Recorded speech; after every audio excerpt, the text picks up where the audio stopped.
We are live on the Jeff Meacham Network, the Casa D Teen Studios, James Hebert Studios, and if I'd done it on time, pay more attention, Noah Foster channel, but I didn't because I suck. Welcome to this very special Saturday edition open mic night. I am, of course, West Coast Professor Jeff Meacham, and joining me in the same room, my goodness, for the first time in forever. That's right. My fellow dad, not always on wrestling, the Renegade JJ Williams. And man, I think once we get everybody on screen, we need to toast that, but we'll go ahead and get everybody on screen first. Yes. Joining us as they do, because they are awesome and we love them to pieces, is the entire open mic night team and a very special bonus guest just for tonight's purposes. Ladies and gentlemen, welcome into the room, if you will, Noah Foster, James Hebert, Statboy Mike, and Dory Lou. Hello, everybody. Hello. It's Saturday night, and you know what that means. Good evening, everybody. At least tonight, anyway. So yes, we're gonna. I'm gonna take a full on. I never do this. Y'all, Mikey and Jay both know this. I don't do just straight shots because my body don't do. But because Jay and I are in the same room, he's even crazier than me. He's doing the fireball shot. And he has a bigger shot glass than I do because he ultra cray. But nice use cray, which is very cringe for my son. But cheers to that, brother. There you go. Cheers, brother. Cool. Mine's still in the freezer at home. We're in the car. We're gonna drive through Pigeon Forge and get to Sevierville. Okay, so don't make it home to open a bottle. There you go. We're more on the road to double or nothing, apparently. Where my water at? Good Lord. So we have a lot to talk about, do we not, gentlemen? You think? You think? Holy shit. Pro wrestling never sleeps, and this certainly was a newsworthy week, to say the least. To say the very least, Mr. Foster. And Josh Mansfield off the No DQ team meetup, which, by the way, thank you to Aaron and to Greg and to Josh and to everybody. Colin was there. Virtue and his lady were there. Lady Aaron was there. Caitlin was there. Thank you all so very, very much for FaceTiming me at lunch. I really appreciate getting to see everybody. I hated not being there. The only thing I did have, I got to be with my family up here. That was definitely not a concession because I love being with this family. But if there's one thing that could dull the pain of not being with y'all in Cleveland, it was being here with my fam. So, thank you very much. And Greg says send the StreamYard chat link his way, which means we get Josh and Greg on screen. I'm okay with that. You know what? Yes, because I don't think we have ever had Greg on open mic. Definitely haven't had Greg on mic night ever. So let me get Josh has filled in a couple times. times. All right. So just stand by in the Josh, since you messaging me, I'll send it to you on Twitter DM as we do, my friend, you and I, or Messenger. I can do that since you just said it. Let's do that too. I'm flexible. I be Gumby up in there, and you know it's open mic night. There is no flow. There is no schedule. Well, yeah, right. We do have our assigned topics that we want to try to run through, but aside from that, man, it's always just a free flow. It really is. It's very much a free for all. But yeah, as Noah said, we've had this night planned out for quite a while as far as doing it on this day because of our situations. But man, Monday night alone, it's like we're gonna be busy, right? Shoot. Yeah, real quick for bombshell drop Dudley style, right? Yeah, and this man. Okay, so this man's got this wrestling playlist he's got on Spotify. He's throwing drop the bombshell for Dudley's. I'm like, man, 2003 me is going, what in the hell just happened to my ears? And I'm okay with it, by the way. All right. So real quick before anything else, JJ is coming in a bit faint. I don't know if it's because you have the microphone too far away, but it's honestly the mic and camera are both here. So the fact that I'm closer, if I can maybe move this over here so I can actually have the microphone close, but I can also move the camera closer if I need to. Again, this is a work in progress. USB webcam. That's right. That's what it is. Sound better now? Is that any better, James? Yeah, you sound better now. Yeah. All right, cool. Good. All right. So we got that accomplished now. We get it. They're not here yet. They're not here yet, but they've got the link. It's just a matter of coming through. So as we while we wait for them. Yeah, as we wait for them, let me remind everybody in the room that you are more than welcome. If you are not, as Noah so eloquently put it the first time we did this, if you're not a member of the Jeff Meacham Appreciation Society / Circle, you are more than welcome to super chat anything you want. And if you get any super chat, really, you get acknowledged on screen head of the table style. If you chat, where are we at here? $4.99 through $9.98. You get your topic added to an already stacked card here. Let's not kid ourselves. Yeah. And anything above $9.99, you get to do exactly what, if I can get the thing, there it goes, what Josh Mansfield is doing right now and joining us on screen, live in front of the world. So there are the tiers. Let me make the screen we actually see everybody on the show here, because I do want to include everybody. There we go. Now, I see Josh's silhouette. It's raining. We're in the car and it's raining. It's raining in So Maine. it's dark. Fun stuff. Josh, good to hear your voice, man. Again, I hope you and everybody at the Noti Q meetup in Cleveland had a great time. Oh, shit. Awesome. Thanks, Taylor. We missed you guys. Greg's driving and it's raining and dark. So that's why you're only seeing our silhouettes. Fair enough. When I drive to Cleveland. Yeah, right. So let's all welcome Greg to Open Mic Night for the first time. First of all, let's go ahead and bring him in. Hey, welcome. The champ is here. That's it. The champ is Jeff, here. Wrestling Trivia Jeff, champion. I'm telling everybody that Go ahead, Greg. whenever I come to Cleveland, it always has to be terrible weather. Hey, Yeah, wrong. better than He a flipped 4-hour off the blizzard. stadium when we were here. I did. Jeff got that picture, actually. Yeah. And I was telling JJ, the fact that the Rock and Roll Hall of Fame is like a 5-minute walk from the airport, I didn't know it. That 4 hours was even worse in hindsight. Oh, there you go. Terrible. But as we said, there is a S-ton to talk about. So let's just dive right in head first, as we always do on this show. And I know a lot of people have a lot of different viewpoints on this. Mine has changed quite a bit in recent weeks. So I'll go ahead and pull up the rear, as it were, on the topic, because I said my piece on Thursday. I did want to chime in a little bit. But Ric Flair, both Ric Flair and Jim Crockett Promotions, the name itself, are coming out of retirement, if you will, to have one more event as part of Conrad Thompson, who, unlike Aaron, I'm actually acknowledging who Conrad Thompson is.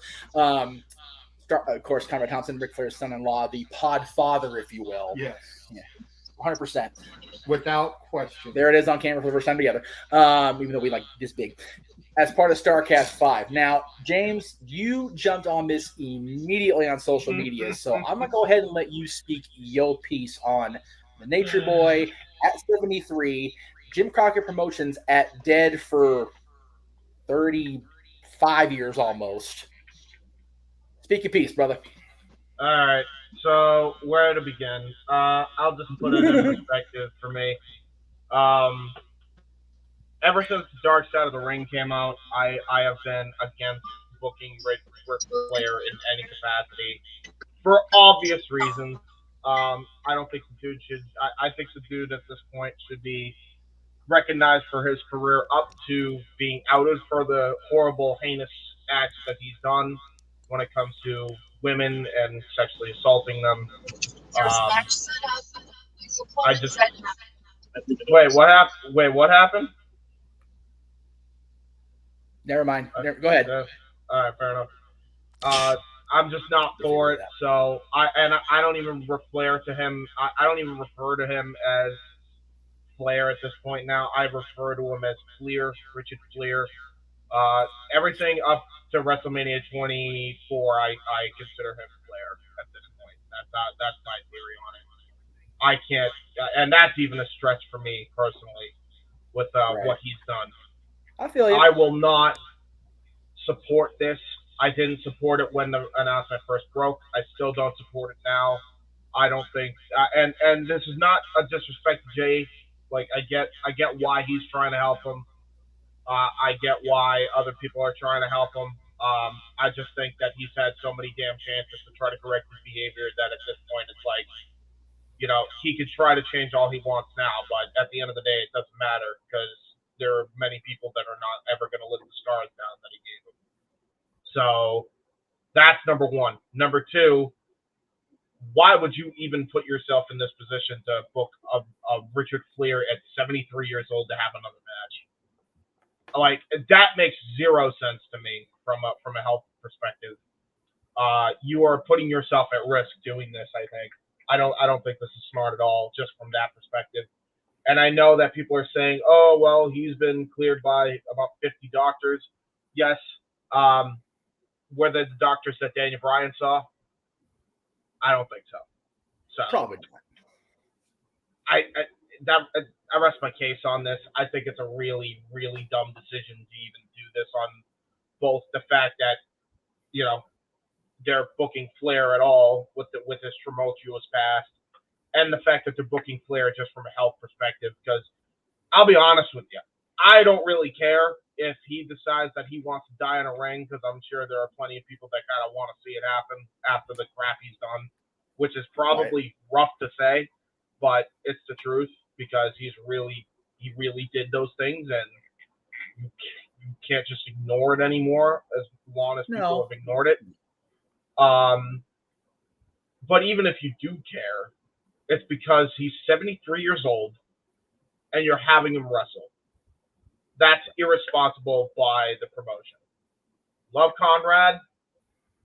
This is a dumb move. All right. From every conceivable front. Very, very valid points across the board. Let me go ahead and bring in the first of our two-person car. Let's see if I can make this work without a hassle here. Let's see if it'll do it. Mikey and Dory, what say you? Here's my take on this.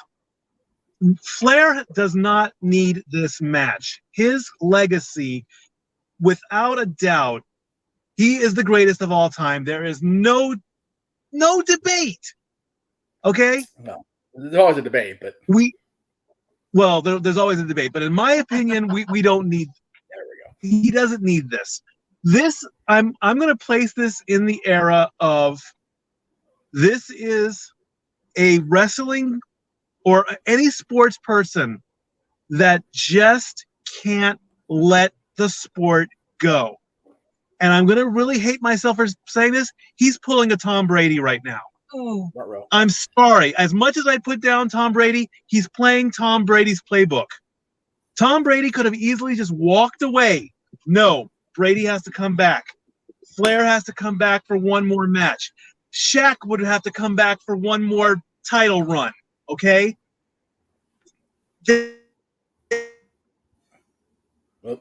Uh-oh.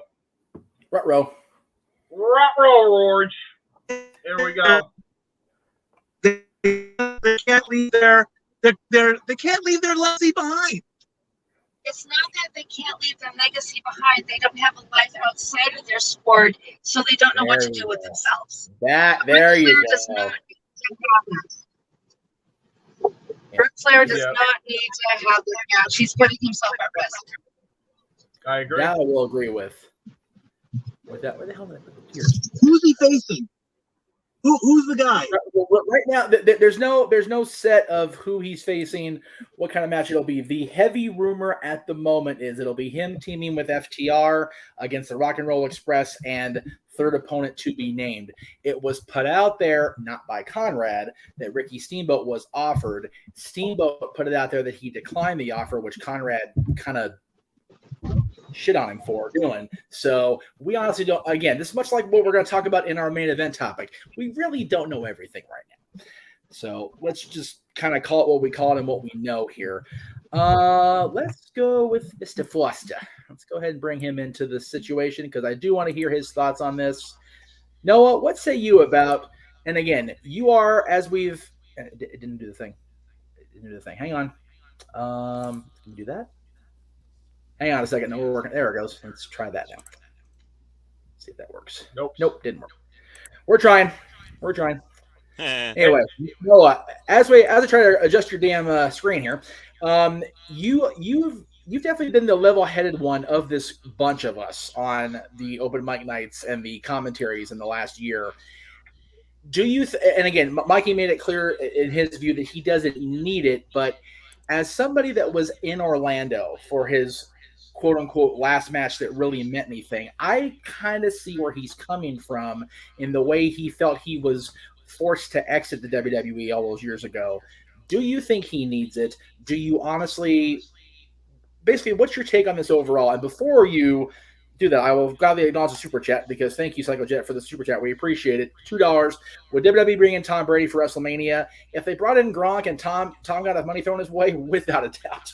Yeah, for sure. I feel like definitely agree about that. Nobody at this point would do it if the right money was offered. Yes. But no, as far as the Nate, what do you say about Ric Flair? And not only that, but being a historian like you are, Noah, what do you think about Conrad licensing the Jim Crockett Promotions name and the music to go with it to have the full-on Nate presentation for this?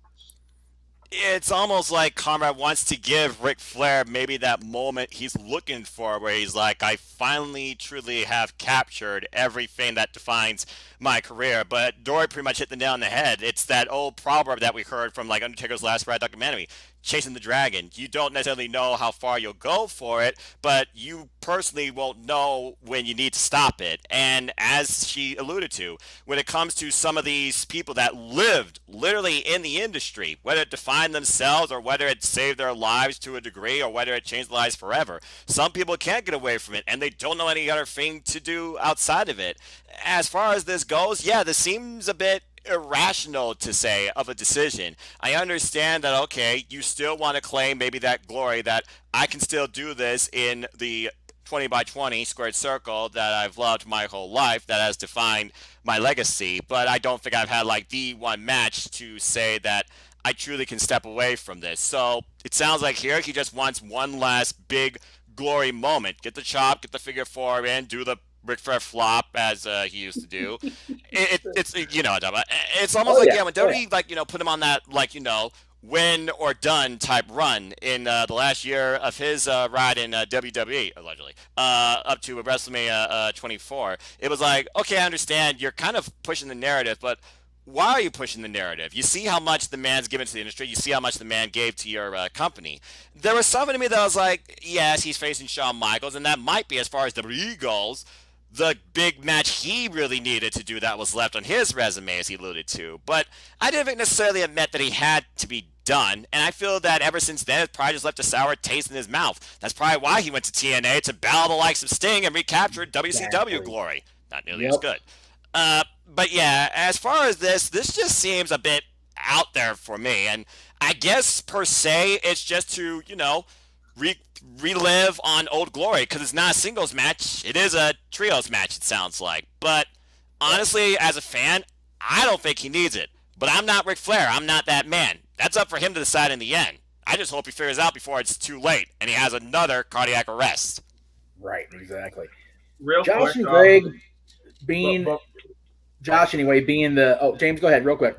I was just gonna say, Noah, I'm pretty sure we were all thinking to ourselves, what the hell is that echo? It's actually coming from your headset. If you could turn it down a little bit, that'd be good. Oh, the headset's echoing? Okay. Yeah. I hear it now. There you go. Yeah. I got you. I'll figure it out. Give me a second. Go. Movers. Yeah, there you go. Okay, so let's move that up. Come on. There it goes. Maybe. There it is.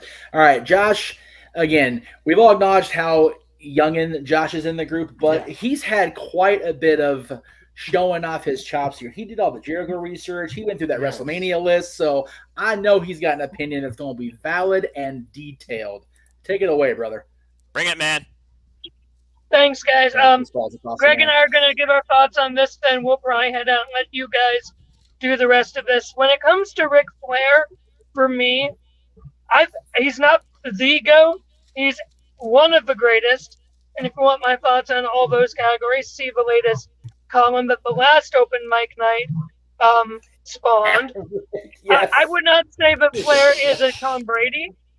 Flair is a Brett Favre, meaning he's coming back, but he's not doing good. His run in TNA was crap.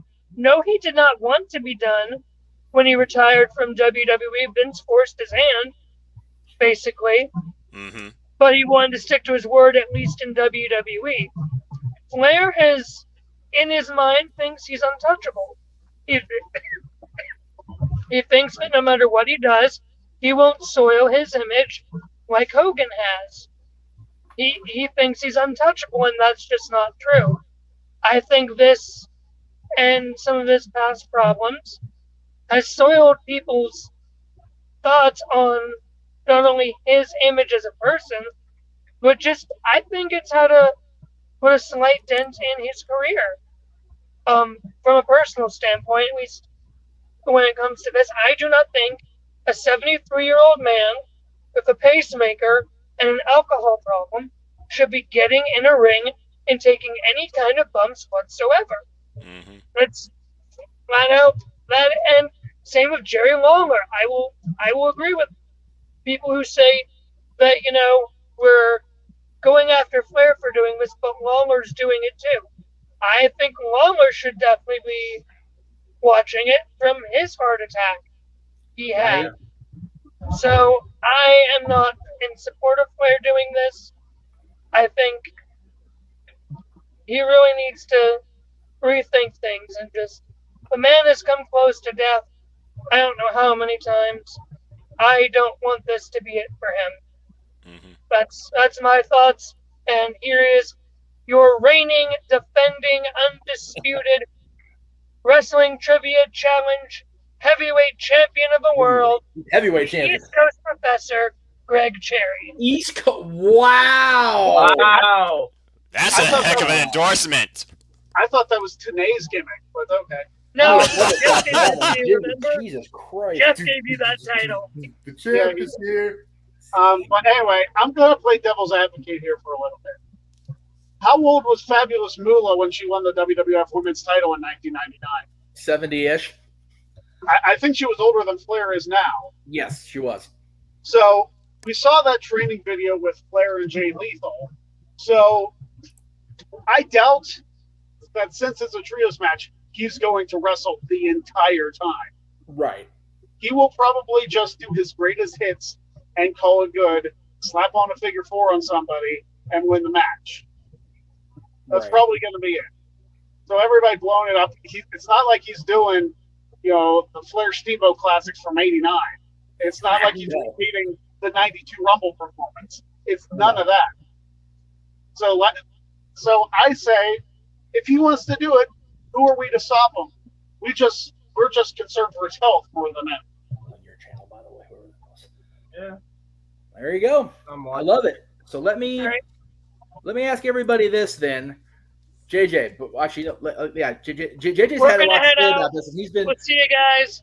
All right, love Josh, you guys. You guys be Thank safe, you, Josh. for real. Thank you, Greg. I hope to see y'all one day. Dude, WrestleMania 39 is gonna be here. We all gonna get together. It's gonna be a thing. As long as money works. But anyway, Price? to be determined later. To be determined later. Yes. Mr. Williams. Yes, sir. What say you as I lean? Call Willie and lean this way. Yeah, you might have to. Yeah, there we go. Hey now. That's it. All right. All right. So when I first heard about this announcement, I had a mixed bag of emotions because I totally understood and knew exactly where Jeff was going to be coming from straight out the gate, considering he was at Mania 24. And I know how he felt when Flair went to TNA, started wrestling. So I already knew kind of where he was going to be. I look at it like this. Statboy wants to call him doing the Tom Brady thing. Did you use that to describe Stone Cold Steve Austin when he came to WrestleMania this year? No. I don't think so. Ric Flair is doing nothing different than what Stone Cold Steve Austin did this year at WrestleMania. Austin's career began in Texas. He wanted to have that one final match in Texas. Yep. Flair has forever been tied to Jim Crockett Promotions. Yes. Right. Where better for him to have his final match than under the banner of Jim Crockett Promotions? Especially in Nashville, which they talked about on. Conrad has about 25 podcasts in a day, so it's hard to keep track of which one they mentioned it on. But they mentioned that Flair's, dark past about the birth that got messed up or whatever was in Tennessee. So he's going home to end his career. Yeah. You can't ask for... Now, would it be better if it was in the Carolinas or even Atlanta? Minnesota? Or, Yeah, of course. But, the bottom line here, to steal a phrase from the man I just compared this to, is his final match is going to be in Crockett Promotions. Right. And again, you can't write a better story for Richard Flair than that. And again, Nashville is such a huge city for him because of the Steamboat series that ended in Nashville with Wrestle War, and he's had so much. Probably why they wanted Steamboat to be the guy on the other team. But again, if you listen to Conrad, that whole thing about Steamboat is not necessarily the case. Yes. So that's we lost Step Boy on one front here. Hang on. It's interesting, but he might have hit a dead zone. And he's home now. He left the phone and got on the tablet or something. Gotcha. Okay, there we go. Hey, and the thing is, when I think about Ric Flair as a guy that was born in 1992, I did go back and I understand that honestly, he is more synonymous with Jim Crockett Promotions than anything else with his career. Exactly. You know, it would be like Hogan in the WWF. You know, he wants to have a final match in Vince's company. It's like, yeah, he's got the AWA and the WCW Association, but he was Vince's guy. And it would be like AJ Styles wanting to have his final match in the Impact Zone or at the Asylum. He was Mr. She's making me do this. He was indeed. And I 100% get James's view as far as the personal view of Richard Morgan Flair and all that entails. And I've tried very hard to separate that because there's so much that has been said that, again, you know, I've always tried very hard to subscribe to the idea that what we hear on Dark Side of the Ring, what we hear on shoot interviews with one person. We talked about this with the kids last night at dinner as far as Disney and coasters and whatnot. The biased opinion. You can never have an unbiased opinion when your data is collected solely from human beings. If you were to send a robot through a theme park and do all the coasters in different parks and get a judging, then you're good to go because you've got computerized data collection. But when you have a human perspective, there's always, whether they try to or not, going to have a little bit of bias on it. So I'm not saying James is wrong because, trust me, I've dealt with people in my life that are like Richard Morgan Flair has been alleged to be on airplanes, you know, trips, things like that, and in his daily life. I get it. We've all had that person in our life, I think, or if we haven't, we're very lucky, that has been living the lifestyle that the 80s, you know, chose to romanticize and never stopped. Yes. It is what it is. But I also see from the fandom side, having been there, it's like, you know what? He didn't want to retire.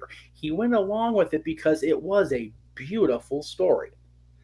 But if you're getting paid to do ambassador stuff and then you really don't get to do the ambassador stuff like you were told with that contract being laid out and you want to do more, then you want to feel like you're wanted and that you're contributing to the business that contributed so much to you. And he felt at the end of 08, going into 09, and even into 10, he wasn't getting that feeling from the company, which is why he left. And I gave him a pass then. And my initial gut reaction was very much like James's Monday over the weekend. It's like, mother trucker, he don't give a damn about the 74,000 people that were there and just totally shit on our feelings. But then I saw the Crockett logo. Then I saw where it's going to be. Then I saw that his son-in-law, his familia, was directly involved. It's like, okay, wait a minute. Take a step back out of your own shit, Jeff, and realize where we're at here. Yeah. So now, I will say this. If it is a one-on-one match, like people have talked about briefly, bad idea. Yeah. Horrible idea, even if it is Jay Lethal. Because we've all seen firsthand, some of us in person more than once, how Jay can go. And Jay could carry – Jay is the Ric Flair of back then. He could carry Flair to a Hall of Fame match and put that match in the Hall of Fame by itself because Jay Lethal's awesome. But one-on-one with Flair at 73 with a pacemaker with all this stuff is just bad for business. Yeah. I have heard all week about, it's going to be a trios match so Flair can do the hot tag. Ric Flair has been his best when he's been a dirty, rotten scoundrel of a heel. Yeah. And again, he should win his last match. No. He needs to go out being the dirty, rotten, limousine-riding, jet-flying, kissing with a gun on his back, looking at the lights, having tried to cheat to win and not making it work. I'll drink to that. TR. Right. To cost right. either way, he has to go out as the Nate. And I'm not saying go Nate until 2 a.m. drinking and getting a $3,000 bar tab like he did in England. He needs to go out as the nature boy in the middle of the ring, on his back, looking at the lights of the fairgrounds. So this babyface hot tag crap is just that for my money. Again, capturing the moment, capturing that character. It's not about the victory. It's about the moment. Quite frankly, for the reasons I mentioned, he's not going to be the babyface. Yeah. They will boo him. They will. I'm almost calling it. Well, so, James, to be fair, even if you're going to do this, you know? Yeah, even with all the crud that's been slung around the last couple of years, and granted, a lot of that's justified in a lot of people's eyes. I'm not even going to deny that. I think the idea of Ric Flair walking down the aisle to the original 2001 Space Odyssey, not the Dawn version of WWE, on a Crockett card with all the pomp and circumstance, not that song, of a Ric Flair Crockett entrance, I think will maybe not completely mute the boos, but definitely quell them quite a bit. Again, that's just my perspective. And yes, I got massive for this Thursday night by saying this. I am going to order StarCast on Fight if at all possible. I won't know till this coming Friday because Conrad, being who Conrad is and that businessman, you can't order the video stuff until a week after the on sale because he wants to make sure he milks every dollar out of that in-person stuff. They already sold that front row for the record. And they're charging $1,500 for that. So if that's sold out, that tells Conrad, regardless of what any of the six of us say, money right there. So anyway, Dory and Mike look like they have a toast prepared for something. So take it away, kids. Well, it's not that we have a toast prepared. We missed the fireball shot because we were still at work. So we're having a fireball shot now. Oh, Lord. And Mike's hating me right now. Cheers. Enjoy it. There you go, guys. There you go. I love it. I dig it. Have fun. Yes. All right. It's gone. Yes.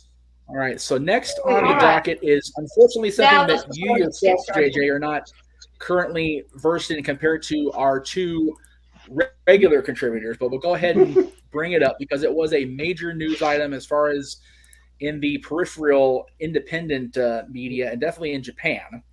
Oh. Kota Ibushi. Yeah. So, Noah, I know you in particular had quite an opinion on this because you were able to see the transcript translated and what Kota had to say about what's going on. So I will let you take the lead on this, and we'll kind of follow in your stead, my friend. It's an awkward situation considering how synonymous the Golden Star has been, particularly with New Japan Pro Wrestling, and right now it feels like he's done with it altogether, but it also looks like he's being the Jesse Ventura right now of Japan, yielding a conspiracy that shades of a Yakuza video game, shout out to my Sega players that know that reference, there literally might be an underground type of, system here when it comes to the booking, the well-being, the overall foundation of this company that goes beyond the higher-ups, even that you see today. So right now, as far as the Kota Ibushi and the JPW thing, it's still very murky. This is one man's opinion right now that has been on the inside. So whether or not in this era of the internet you take that for fact, even the ones that are unfamiliar, like, oh, this seems interesting, because anyone that knows the JPW knows at least one wrestler probably nowadays anymore for the Forbidden Door that has worked with the company or is working with it now. This is a weird situation, and it sounds like it's only going to get even more, I would say, controversial from here as we prepare for the G1 Climax. There really isn't much right now besides what he's already shared, and he's only shared basically just that tweet. He says he has more to share. He hasn't said on what platform he's going to share it yet, but it sounds like he's definitely taken his career in a different venture, but he might be also trying to give us a bit of a very dark exposure. This concerns me not only about Kota Ibushi, but New Japan Pro Wrestling, to say the least. Right, absolutely.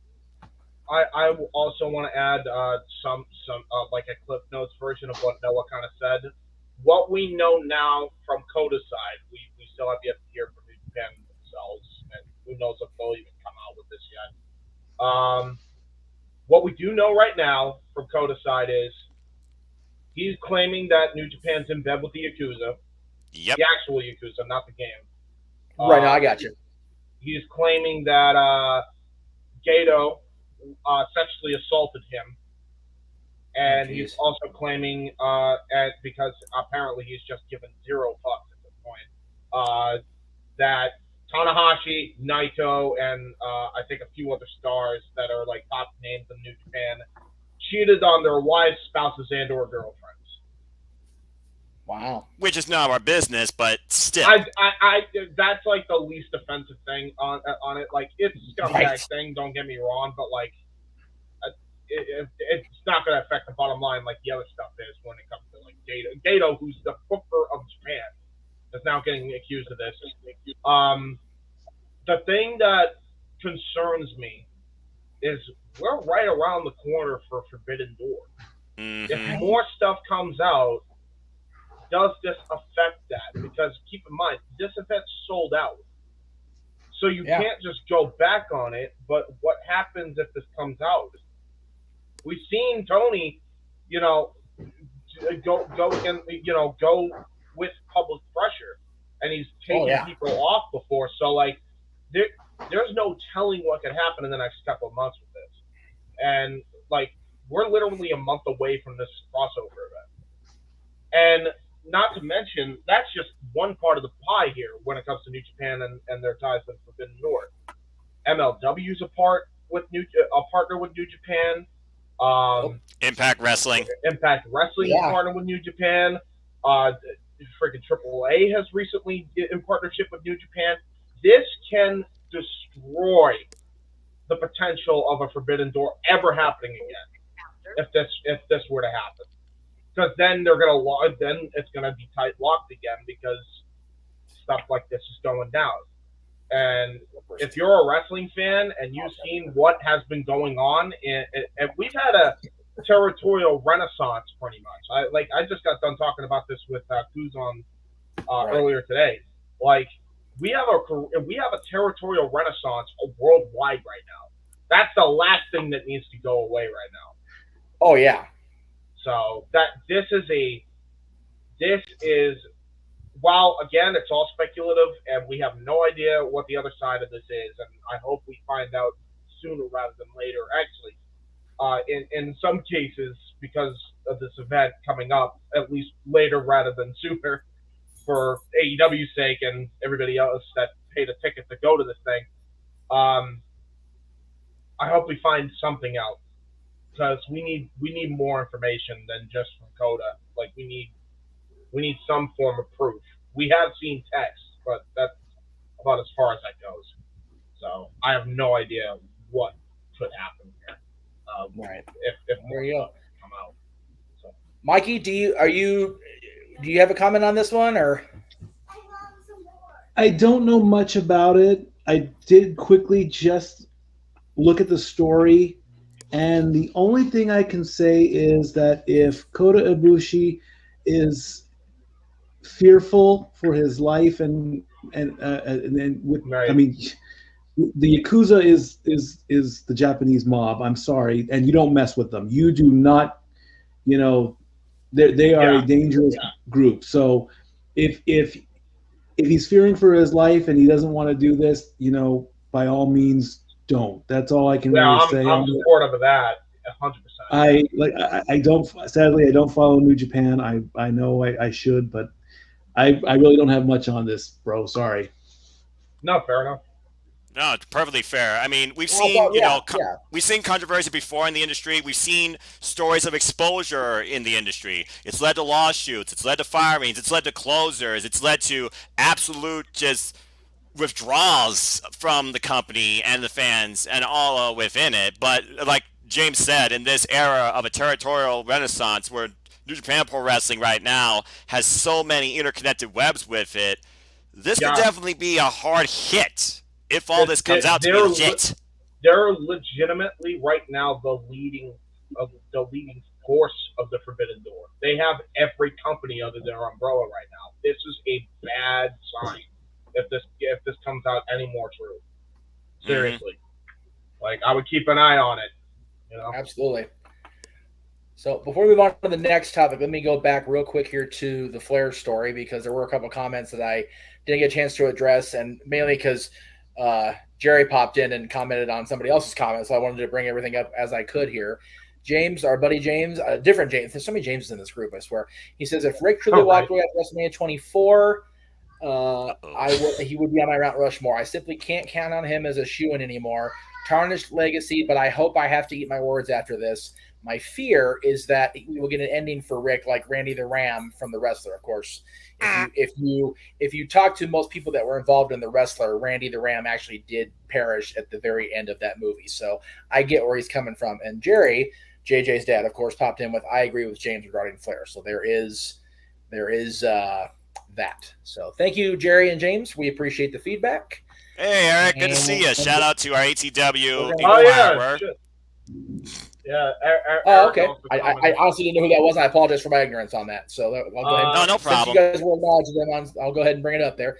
They're going to be actively setting themselves on fire 24/7. Ain't that right? Well, again, we'll talk about those. Oh, we'll get to that. We'll get to that, Eric. That will be our main event this evening. Yes, without. And if you want to be a part, Eric, if you want to be a part of that discussion live, super chat, brother, because I love to hear your side. Yeah, absolutely. So bro. this one's kind of like died out in the bonkersness of the news in the last week or so. Oh my but God, I did want to bring it up because there are a lot of people that we are familiar with as current fans that are involved with this show. So I did want to bring it up. Okay. Wrestling Entertainment Superstars has announced their debut card. It's going to be going on the same day as NXT in Your House, June 4th. Of course, they're in the UK, so they'll be far ahead of In Your House's end time. So, which may mean I get to watch both shows if they do it on pay-per-view. Oh, it'll be on Fight. So there you go. I'll get to watch both. So the Fight card lays out like this. Let me go ahead and go from bottom to top, if you will. You have Dirty Dango, of course, we know him as Fandango, versus the man formerly known as No Way Jose. I can't pronounce the first. Levis Valenzuela Jr. I'll go ahead and say it like that. That's the only reason I can say it. But No Way Jose versus Fandango, pretty much. Mike Bennett, friend of the channel, longtime admirer of Mike Bennett. Love him and his wife, of course, Maria, against Biff Busick. The man we used to know as Mojo Rawley, Dean. Oh, I can never pronounce his last name. Save my life. Mutati. Sorry, Mojo. Against Lince Dorado. Ooh. The most recent former Impact Knockouts World Tag Team Champions, Madison Rayne and Tennille Dashwood, taking on former Knockouts longest reigning champion former champion period, Deonna Purrazzo and Chelsea Green as a team. So I love this. The Influence versus Deonna and Chelsea. There's my buy right there for that show. Same. Triple threat, killer, right, Kyrian? Killer Cross versus Samurai del Sol, of course, Kalisto versus Jonah, who we just saw on Impact recently. World Tag Team Championship match. The man formerly known as, I believe that's the Forgotten Sons, or Steve, Blake from Blake and Murphy and the Forgotten Sons. Yeah, teaming up with our buddy Steve Macklin, who we love on this channel from Impact Wrestling, against the men formerly known as the Authors of Pain. Now they are the Legion of Pain. I love the tribute to the Legion of Doom because Paul Allard is managing them, of course. And the World Championship women's side is going to be Lena Thanae. Oh God, how do you say Nia Jax's last name? It doesn't matter. Nia Jax versus CJ Perry, of course, Lana in WWE. Oh no! And then the World Championship match. CJ Perry? CJ Perry is facing Lana, yes. Oh, not again. Not again. The main event is... Jeez, this is going to be a good topic. I'm so glad I brought this up midway through the show. The World Championship match is the man we know as Braun Strowman, Adam the Titan Scherer, versus the man who legitimately done ended Brock Lesnar, Alistair Overeem. So that's your fight card. Okay. So that's I'll start with Mikey on this one just because I can. I totally laid this bomb on everybody right now as it happened. So, Mikey, you're hearing that card. You know you've got another pay-per-view that night on the Peacock app that we'll be covering right here live on the Jeff Meacham Network with Noah and JJ on commentary. Do you order this show yourself, sir? Are you interested now that you've heard this card? I'm curious about this card. This is a card that I would compare to when we as brothers went to PWG and we saw all of the previous TNA or current talent or former WWE stars or whatever. So I compare that to that kind of a show. Alistair Overeem, really? I mean, come on. No offense, but couldn't they get anybody better from the UFC than him? I mean, the thing with Alistair, he's definitely the most out of left field, because if it was like Tyson Fury right now, or if it was Cain Velasquez, if he wasn't in jail, that'd be one thing. Alistair is completely out of left field for me, I think. Jay, you were going to say something. I was just going to compare to the PWG All-Star Weekends. I think is what he was trying to go the original ones, yeah, exactly. Yeah, exactly. That kind of thing. I mean, hearing all the former names, formerly known as Kalisto, formerly known as Mojo Rawley, formerly known as the Forgotten Sons, all that formerly stuff, Nia versus Lana, I know it's CJ versus Lena, but I would almost not want to pay money for this fight. I would rather watch NXT, I think, on that day and get to see talent that I've never seen before and learn about them than see a show that's probably going to give these former superstars a chance to give WWE the old fist up. It's like, hey, you probably cheated us before, and now look at us now. This is what we're doing now. So the card looks interesting, but I'm not spending any money on it. So, James, you had quite the reaction during me reading the fight card, so I'll go to you next. Okay, yeah, I had two different reactions actually. Quite a few. So here's my thing. Here's the thing. Buy the shirt. Merch at everything.com. Buy the shirts, all the shirts in bulk. I don't mind the people on the card necessarily. Okay, thank you, Doctor, for chiming in. Appreciate that. My thing is, I don't think it's going to be Legends of Wrestling botched bad, because other than the women's match, which has trainer written all over it, let's not kid ourselves, there's decent workers throughout the rest of the night. Yeah, no, when I heard the card in full, just sounds like I'm interested in it. I'll be honest, I might actually watch this. I'm not even right on. There you go. I might actually go in your house. So, No, he's not gonna do that, because he's gonna go pet his cat while we're doing work. But for me, it's I don't know. I heard all the names, and then I thought I wasn't gonna do it because of the Nia Jax thing, and then again we're getting Lana and Nia. Why? Right? Just it's like why? One table, two tables, three tables. I did not want to see this match the first time, let alone 7 times, and now we're at 8 times. I don't want to see that again. Oh, but then I heard the name Adam Shear. I'm like, okay, well, say what you will about Control Your Narrative. It's shit. We know it is. But I like Adam Shear as a wrestler, right? Always have, always will. I think he's an underrated big guy. And then I heard Alistair Overeem, and my curiosity went way up. And I'm like, ooh, okay.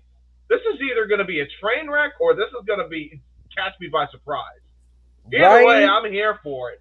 It's like, if Alistair Overeem can prove himself to be a pretty damn good pro wrestler, you sold me there. Yeah, this is a hell of a get for an upstart. I'd imagine Alistair isn't cheap. This dude's a former heavyweight champion. You know what I mean? Yeah. Yeah, he's one of the few guys to give Brock Lesnar a reason to sweat in the octagon, let alone in the wrestling ring. So that's a big deal for them. So this is a major marquee. I'm all for it, man. Let's go. I'm all. Right? I'm gonna watch this. I'm legitimately because I had no idea what this was. When I first heard that this was a thing and I saw the graphic, I thought this was Freddie Prinze Jr.'s group. And I was like, oh, here we go. It's all started. Too soon, James. Not yet. Yeah, not yet. We'll wait. TikTok. So I'll throw to JJ next, since he's sitting here next to me, and I want to ask you, because again, I've told you this talking to you, as we can't have you on camera for whatever reason, because that sucks. Panorama setting. Hell with it. We know what we're talking about. It's all good. Yeah. I didn't want to do that either. No, we'll get it right. We'll get it right. One of these days. There we go. All right. So Are we getting hit with a downpour? Aaron and the No DQ crew were actually in the arena when Alistair Dunn handed Brock his butt. So just him being on the card against a guy who we all thought would be give Brock a decent sweat in the WWE. Him and Overeem and Cher, I'm interested in that match. Like I said, I'm interested in the Lana Nia match just because of the potential of either train wreck or the problem is we're interested in that match for all the wrong reasons. Right, exactly. Absolutely, we are. But we're not expecting this to be freaking Natalya Cora Jade from this past week on NXT. Well, no, we're looking at this to be Botchamania number 532 the entire video. Yep. Hey, I've been on Botchamania. I'm okay with those guys. For all the wrong I'm reasons. Where do you stand on this card? It definitely sounds interesting now that I've heard it. I wouldn't buy it. Right. I've got too much of a vested interest in NXT In Your House, which will be covered right here on the Jeff Meacham Network. Myself and Noah Foster. But, with the cameo by James and his cat as they're being petted together. That's right. We're going to get a still shot of James and his cat that we can just throw up every now and again and be like, see, this is why James isn't here today. Because nothing's not any better than James petting his pussy. Anyway, wow, you just went there. I did it with my niece down the hall screaming. That's all good. But it does sound like an interesting card. If I could get a hold of a video or a stream link later on down the road, I would probably check it out. Right. But it's not something that I'm going to drop my $9.95, $19.95, $14.95, whatever it is. I'm going to find out right now. To try and watch it live as it happens at 9:00 in the morning, since it's going to be over in the UK. That's it. Like, I'm still either trying to look at the back of my eyelids or be working at that point. For real. Oh, and just so we're clear, they don't have a fight price yet as far as if you're going to order on pay-per-view. VIP floor is, I forget what the currency exchange is, and it's making me scream in my head so much. You can hear it. I can hear it right now. It's happening in my head trying to do the currency exchange. 205.5, I guess, either pounds or euros. Forgive me. That's pounds. Yeah, 205.5 pounds for VIP floor. VIP meet and greet, which includes a floor seat, is 320.5, and then it goes from 30 pounds all the way through 145 pounds for actual just basic floor, basic seats. So it's not an inexpensive show. No. Even with that level of talent, it can't be. Well, no, because you got to pay them. I'm going to say, you're paying mostly fly-ins at the end of the day. They're number one. Number two, these are all people that have been on TV, either WWE, AEW, or Impact in the last year. Yeah. So that's not going to be inexpensive. That's going to be recognition, right? Which is very much unlike that Legends of Wrestling fiasco that I talked about. That had the guys from the '80s wrestling in the year 1999. It's like, no, this is not good. So no, World Wrestling All Stars. Hey, you know what? Just because Double J is on that card, and we're picking on Double J half the time when we're not saying without question 100%. Grandmaster Sexay in the main event.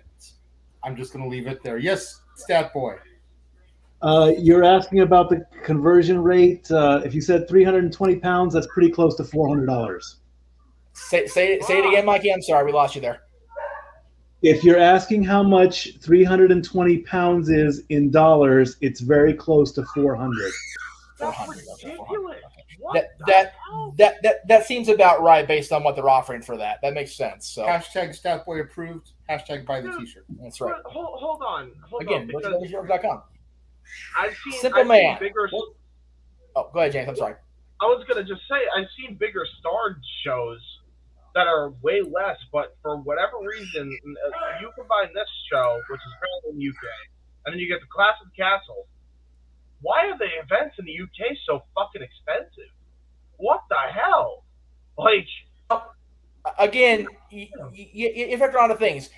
From what and again, this is just what I've learned over the years of doing the shows and whatnot. They're more expensive to run over there. Like, even the smaller venues are much more expensive to rent out and license and whatever. But also, the majority of these people are American-based, so they're flying everybody across the pond here. So, fair. Yeah. So you got to factor in airfare. You've got to factor in hotel rooms. Plus, you got to factor in their payday, and then you've got to try to recoup that on the house. And then even now in 2022, 2 years into this stuff, you have to factor in everybody's going to get at least one, if not two, COVID tests. So it's a train wreck before they even hit the ring. I'm not talking just about CJ and what the hell's Nia's name for real? Just Lena. Well, no, I'm trying to be respectful to Anna and her niece. I'm trying to be a good boy here. Anyway, I'm gonna call her Noah Foster. There you go.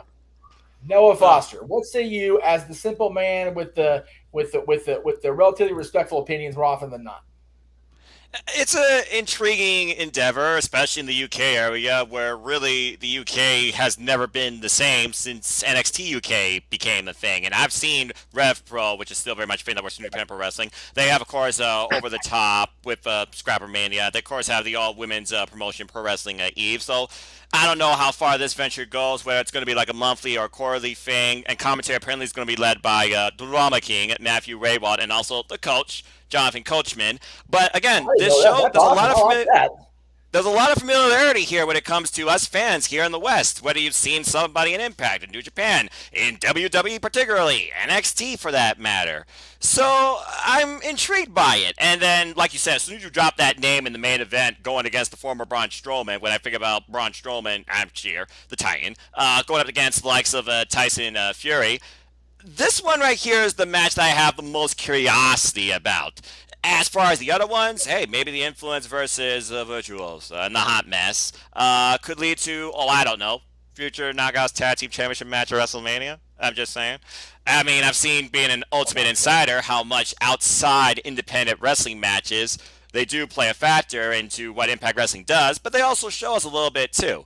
So as far as this card goes, I'm intrigued by it, and I'll definitely find this show some point when I can, but with what's come up in June I am going to pay for, including but not limited to Always Ready, Slammiversary, and The Forbidden Door, while, of course, watching the premium live event on Peacock, including the Red Crate of Hate. That's going to be after, that's the day after, literally, NXT 2.0 in your house. What the hell?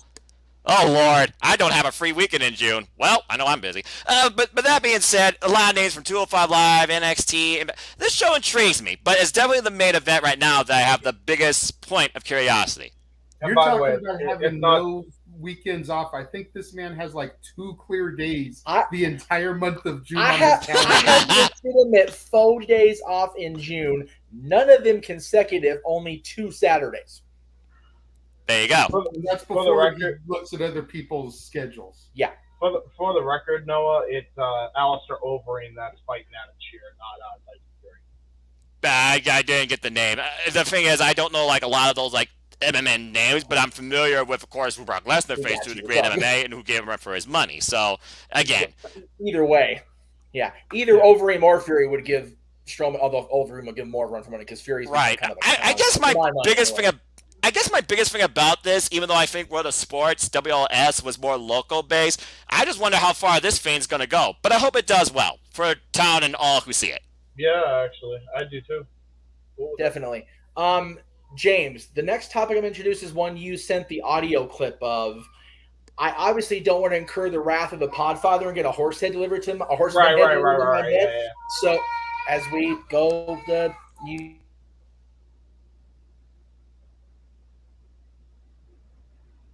because WWE and Speaking Out crashed the UK scene. Oh, you had to bring that up, Eric. That's being brought up as part of the reason why it's so expensive, which, you know what, honestly, I don't know if that's the case anymore because WWE, the UK's still done very well wrestling business-wise, even after all that went down. Yeah, Marty's involvement did not help at all, but Progress has shown that they can still do big business over there and not have to worry about guys getting spoke out on. Jonathan Gresham being the most recent Progress World Champion. There you go. So, anyway, James, I don't want to play the clip, obviously, and get the wrath of the Podfather, get a horseman head delivered to my front door. But do you have the transcript of it by chance that you wanted to play? Or I unfortunately don't, but I can try and read. We can go ahead and just kind of what do you call it? We can paraphrase.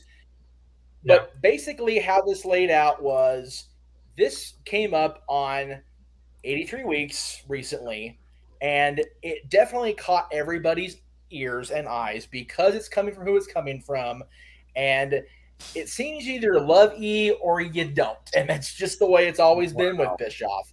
He's part of his recent podcast said, quote, "I could restart WCW tomorrow and get more viewers than AEW." Okay. So I'm going to take the lead on this one, and only because the only person in the room that's been a fan longer than me, and I think Mikey even, he and I are close as far as length Oh of yeah. fan. Oh yeah. So Absolutely. here, to quote me, here's the thing. You have to remember something about, and I don't know why that happened. I didn't move this first. I need to remember how to do this. Again, live TV is still not my thing. I'm working on it. I'm trying. Yeah, you're doing your best, Jeff. And I mean, again, all I was going to do is just give expressions. So break it down. Yes. So my thing with saying that is, and yes, he did actually say that it wasn't true later on, but the fact of the matter is, Report Card Radio, it was said and it was, delivered to the masses. And even if it's not true, the fact that he felt compelled to say it in the first place shows that it's on his mind, right? And what Bischoff, at the moment he said it, and I'm sure a lot of fans honestly, don't seem to realize, is that Bischoff, as much as he did to resurrect, Jim Crockett Promotions' ashes into a viable promotion that was WCW after the Crockett, let down, after the multitude, not of madness, of bookers, promoters, money people that just didn't know what the heck they were doing. It came at a time where the wrestling fans in 1993, 94, 95 were so jaded by the cartoony product they were getting Saturday mornings and even Monday nights at that time, that they were looking for something, anything to latch onto. And unfortunately for Paul Heyman, ECW wasn't getting coverage outside of the Northeast, so he couldn't get that grab from everybody across the country. Bischoff, the luck of having signed Hulk Hogan, having signed Randy Savage, getting that nostalgia factor from those two guys, and having Ted Turner's checkbook at his disposal. Now, again, the whole ATM Eric thing has been blown up way out of proportion, particularly by WWE media the last 25 years. I'm not even going to absolve them of that. Bischoff's biggest success came in a time where wrestling needed to have a new boom, and his, booking the cruiserweights the way he did, booking the NWO the way it was booked, and everything kind of came together.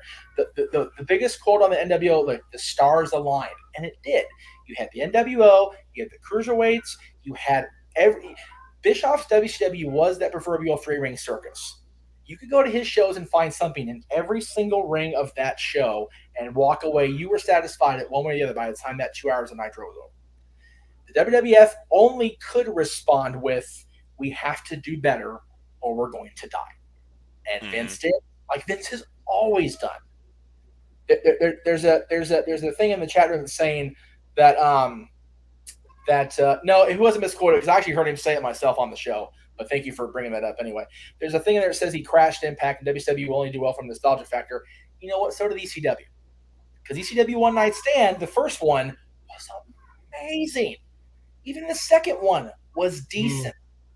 When they relaunched ECW under the WWE banner as that third brand, like has been said many times in the last 15, 16 years, they call that show anything but ECW, it has a chance. But because they labeled the Extreme banner on it, it was doomed from the start because it wasn't our ECW. Correct. Our WCW would not be able to be done at this point.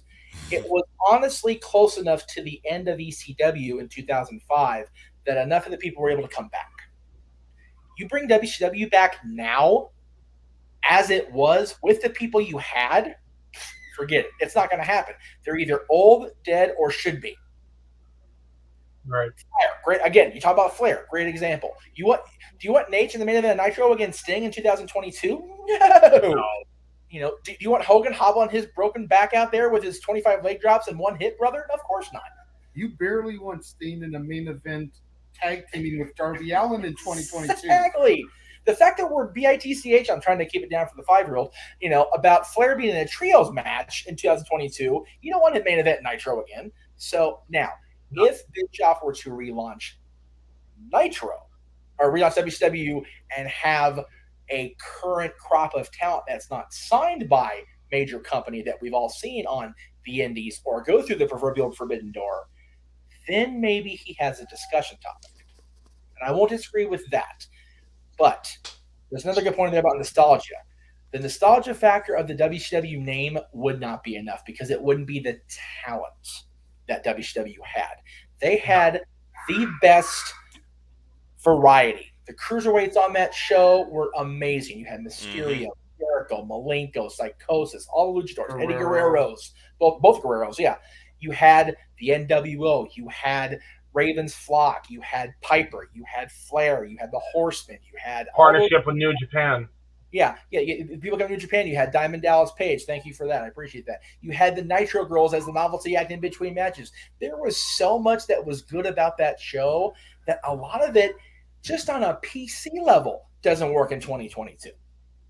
Because the main draw of Nitro was you did not know what was going to happen because the internet was still so on its infancy. Yeah. You try to pull off the surprise factor of Lex Luger showing up in Minnesota on today's, it's not going to happen. Everybody in the world is going to know he's at the airport, let alone in the building.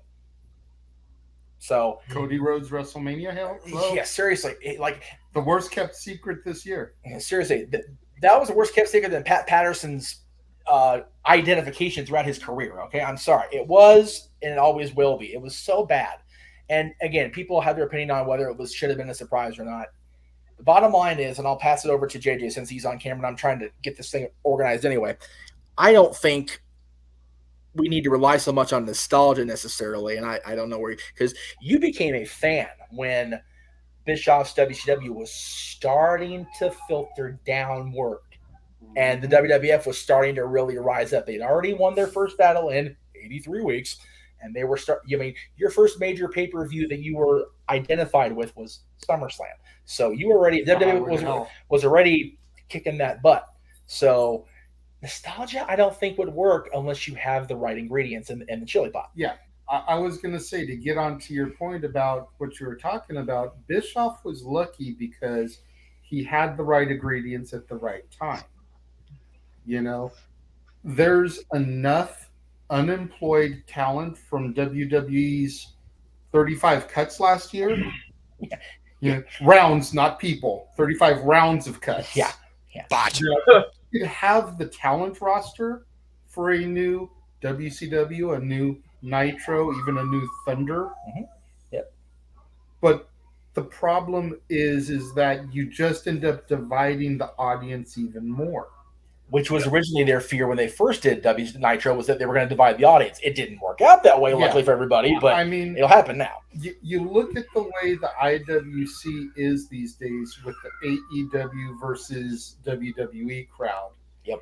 And as bad as it got between the WCW versus WWFs, it was not this bad back then. No, it wasn't. IWC right now legitimately is a San Francisco Giant fan getting his ass beat at Dodger Stadium for being a San Francisco Giant fan. It's bad, yeah. It's that bad. Now, I'm not saying I've heard of any WWE fans getting beat down at AEW shows or vice versa.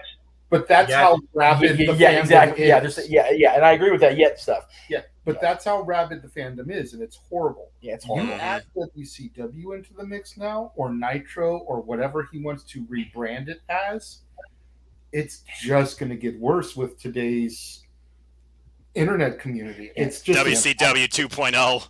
Seriously, the worst really bad fight thing we had during Monday Night Wars was DX on a tank. Yeah. And that was completely kayfabe. Yeah. Except for the fact that Nash open that door.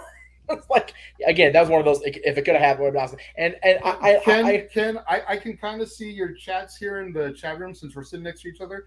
Be advised, there's 4 other people on this panel except for Jeff Meacham. You can address some of us too at the same time. Ken, I'd like to throw to next. Yeah, Ken, acknowledge everybody. All right, so we'll go ahead and go with we'll go with James next. What the hell, James? Where do you? Hey, you're the one that was being very fair and actually having us acknowledge what Bischoff said on the audio clip you sent us in the chat room. So please enlighten the what's that? Which is funny. Right. So what is your take on what Bischoff said and then what he ended up saying, after the fact in the clip later? So I actually listened to the whole debate as well. There was like a debate before he talked about restarting WCW tomorrow, like before this as well, and it was over the ratings, which I'll get to in a minute. That's a whole can of worms that I'm gonna bring up here. But first off, Bischoff and Conrad went back and forth about how AEW is successful, even though they're not doing great in the Nielsen rating.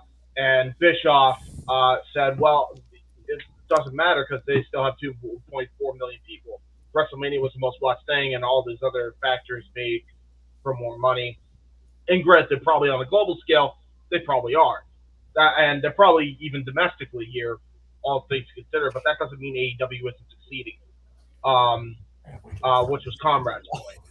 Now, to Bischoff's credit, after these two podcasts and after this quote, this is what he said, and I'm actually going to play the audio and repeat it the best way I can. You know, now that we, and I quote, by the way, I think the thing that, you know, oftentimes we talk about TNA, and I say this often, when we go back and watch TNA, I try to catch myself because I say so much negative stuff about TNA, but it's all because it's a criticism, and the thing that irks me is the loss of opportunity, right? And it's more frustrating to me than anything else. Some of the things and the perspectives that I share are more out of concern for AEW than anger or negativity. I want them to grow so bad, and here's a quote, I want AEW to outperform WWE. I want them to actually be legitimately competitive. I want them to grow more so than maybe not as bad as Tony or an AEW fan,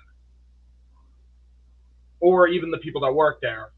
But I want them so bad for AEW to be a legitimate, viable competitor, or even just getting 2 million or 3 million a week. And it's not because I don't. When I have criticisms, I'm sharing my personal experiences, but it doesn't mean I don't want AEW to succeed. It's because I do. No, I got you. That's essentially what he said. So again, I paraphrase a lot of that, but that's the gist of what Bischoff said. Right. So I wanted to put that in perspective, so that way people didn't think that, oh, well, let's just feed the narrative that Eric Bischoff hates AEW, he hates AEW, he hates AEW. Let's cut the bullshit right now. He doesn't. Right, of course. He doesn't. No, he doesn't.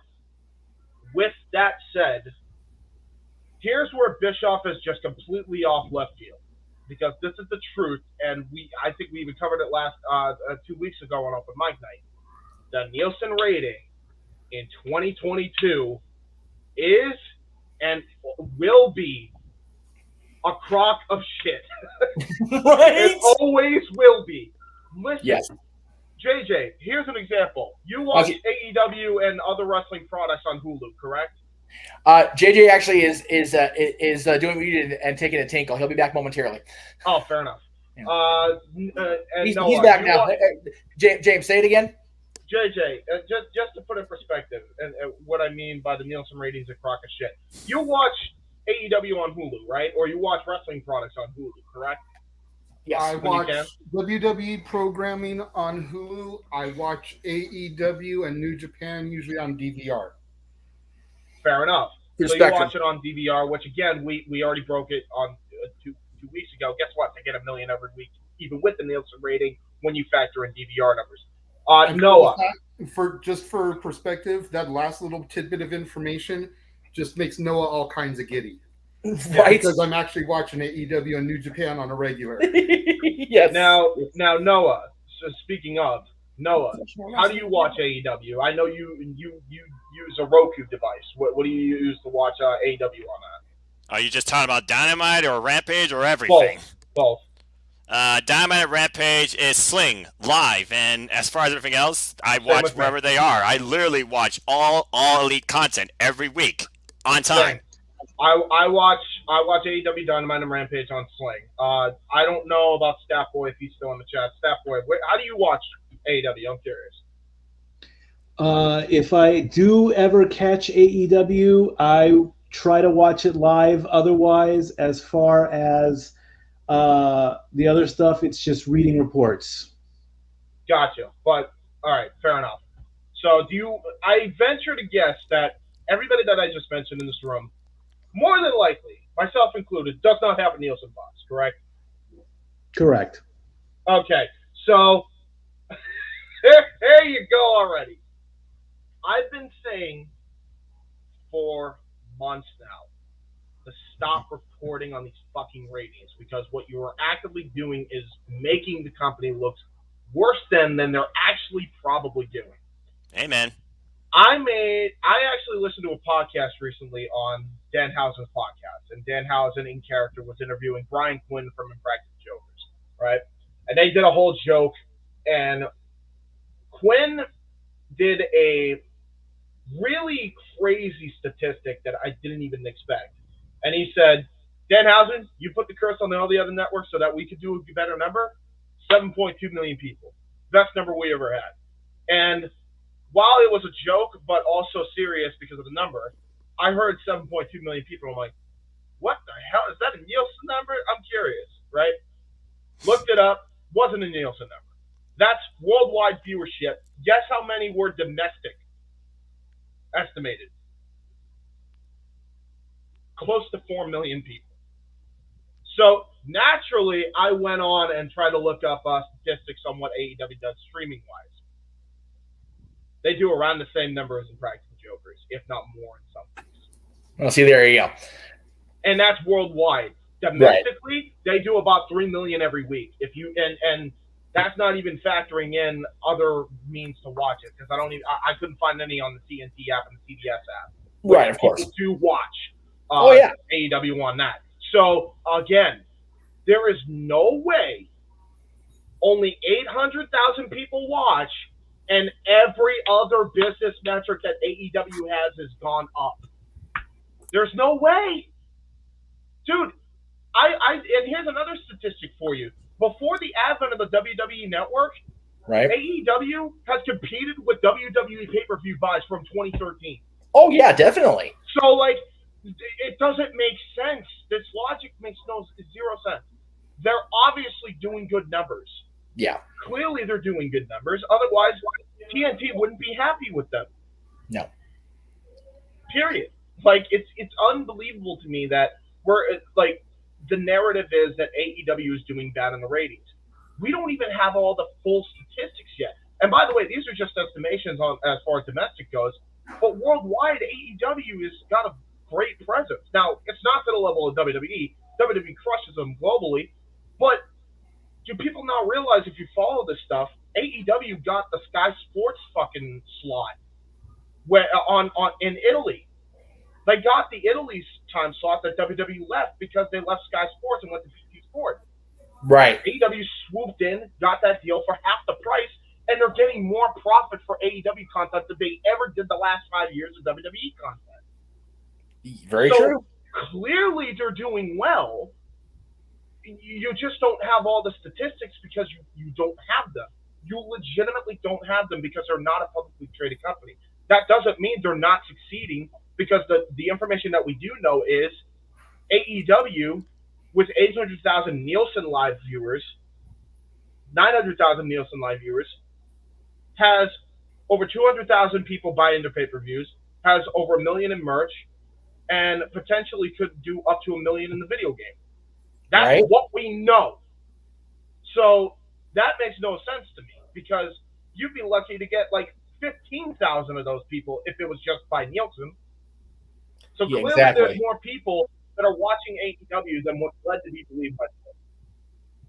So I think Bischoff, and by the way, if Bischoff were to start WCW tomorrow with a whole different roster, the bottom line is he would be doing the exact same thing that he did or tried to do during that time, and it would work. But guess what? Guess who is doing that exact thing that WCW did even back then? Right. AEW is AEW has the entire buffet of wrestling practically on it. It's the Damn same right. product in a sense. They don't have the same star power. Maybe that's fair enough, but hold on, right? Here's my theory. If you have WCW restart tomorrow, they'd be doing the exact same thing AEW is trying to do right now. The exact same method. Right, exactly. Yep, and that's what people. And again, people took the narrative that Bischoff put out there, and like you said, he did not retcon it, but he did retract it and actually kind of clarify what he was saying. People just pounced on it, took it what he said to, as the word, if you will, and just went to town with it, which was not the way to go ever on things like that. So, yeah, he'd be doing the same thing because, and again, I heard this time and time again this week. And every time you hear both Bischoff and, let's not kid ourselves, Vince Russo attacked about the way they booked WCW, they were never allowed to complete a full season as head coach without starting at a deficit one way or the other, be it monetarily, be it talent-wise, be it anything. Tony had the luxury, along with the Bucks and Cody and Kenny Omega, of starting with guys that were talented as hell, jaded enough from WWE experience where they wanted to shove it up the old man's rear, and enough passion in them and vigor for the business in general. You have to lump Chris Jericho in with that crowd as well. Exactly. Chris Jericho was the sole non-jaded dude. He just wanted to go out there and try something different, which is what Jericho's always been about. And even he was a little bit jaded because of how he was treated during his WrestleMania 33 run. Well, but again, that has, talking with Chris myself, that's been blown a lot more out of proportion than what actually. Yeah, no, I agree with you. I'm just saying that he was slightly jaded, not as much as the Bucks and Cody and definitely not as much as Cody and Kenny Omega. Definitely not. And by the way, Cece, we're glad you made it home safe, and it's good to see you in the chat room. Yes, sweetheart. So there you go. Mikey, I will go ahead and throw to you next, and I'm going to try to get this thing loaded up if I can here. Mikey, let me get you in where you need to be. Maybe, possibly. There it is. Go ahead, Stab Boy. Do you, boo. That was really okay. Sorry about that. My initial, I read the quote, and right off the bat, Bischoff is talking out of his ass. Okay? Hearing everybody talk has changed my perception. Can he do this? Of course. He is a promoter. He wrote a book, Controversy Creates Cash. He is saying this to get the people thinking. And if he can't pull this off, he is going to prove whatever naysayers dead wrong, and he's going to laugh all the way to the bank about this, okay? That is what he does. He gets your mind going. Now, if he can't do it, well, then that's just a sad right where it is. Can I believe it? Do I believe he can do this? I'm gonna say yes, he can do this. The initial thought was, yeah, right, haha, he's pulling my leg, he's blowing smoke up my ass, whatever. He can do this because that is the way his mind works. If he feels he can do it, he can do it. A dream is only as big as a small idea. What could else be his reasoning, though?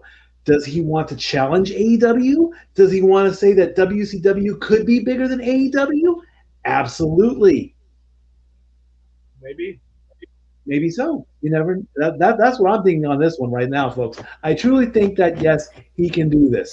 Do you get the eye roll at the beginning of the quote? Yes. Come on. You're gonna. But when you look at it and when you listen to people, you're gonna twist that turn. And you're like, okay, maybe this is what's gonna happen. Maybe. To add to your point, Snap Boy, I'm gonna just say this. Go ahead. What Eric said in the two quotes, the two different quotes we read on the air. The one about he wants AEW to outgrow WWE, and that WCW could probably get more viewers than AEW. Here's the thing. Both are probably true. You know what else is true? They won't do as well in the Nielsen ratings, and WCW would probably do the same number on Nielsen that AEW is doing. But that doesn't mean that they're not doing well viewership-wise. They're doing way better than people give them credit for. So I think we don't have to worry. AEW is doing better than a lot of people give it credit for. It is doing $2 million and $3 million that Eric Bischoff wanted. And if Eric Bischoff were to start WCW tomorrow for pure curiosity, it probably would do about 3 to 3.5 to 4 million. Both are true. So, what? That's it. Like, what's the point here? Like, stop going by Nielsen. That's the moral of the story. Stop it. Right. Yeah. People going, and again, Bischoff says that, people are basing on something that is just an out-of-date way of doing statistics. It really is just that simple. It's not a proper measure anymore. So at all. It's just ridiculous. We got JJ and Noah left, right? Yes, so I'm going to go ahead and throw to... I said my piece when Jeff was starting. That's very true. So, Noah, we will throw to you, my friend. Let me get this going here. And then we do this... Oh, dear. Okay, go ahead, Noah. What this comes down to is this is an observation based on a promoter that led to a lot of discussion based on algorithms and data that is absolutely irrelevant. You would think that James Hebert at this point would be on MSNBC talking business and numbers at this point.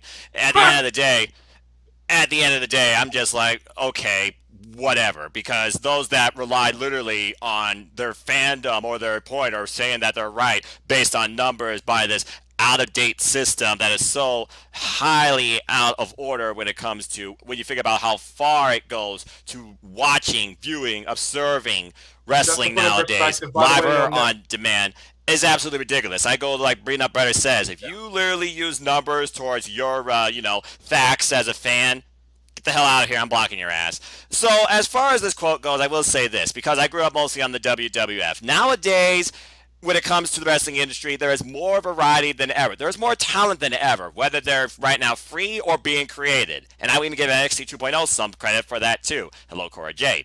That being said, I think he could do it, and I would be interested to see who he would start with. But again, how far does the nostalgia factor goes? Because who could you bring as big as Chris Jericho, per se, to maybe get this company off the ground and be identified by today's generation while also bringing back the older generation? Because that's what AEW did. AEW links the past and the present and is building the future. That is why AEW is thriving and succeeding. That's why it always feels different every week. That's why it is a melting pot of professional wrestling, damn it, that has been lacking in this industry for the last 20 years. So at the end of the day, I just think that this quote is just taken out of context. I feel that, hey, he's a promoter. We know he could definitely try and do it. Would he succeed at it in the long run? That's yet to be determined. But when you still have companies going today, like the NWA and Impact Wrestling, doing their own thing and not even part of the conversation, but still, they're doing okay too because they still exist. That's really all that matters in the end.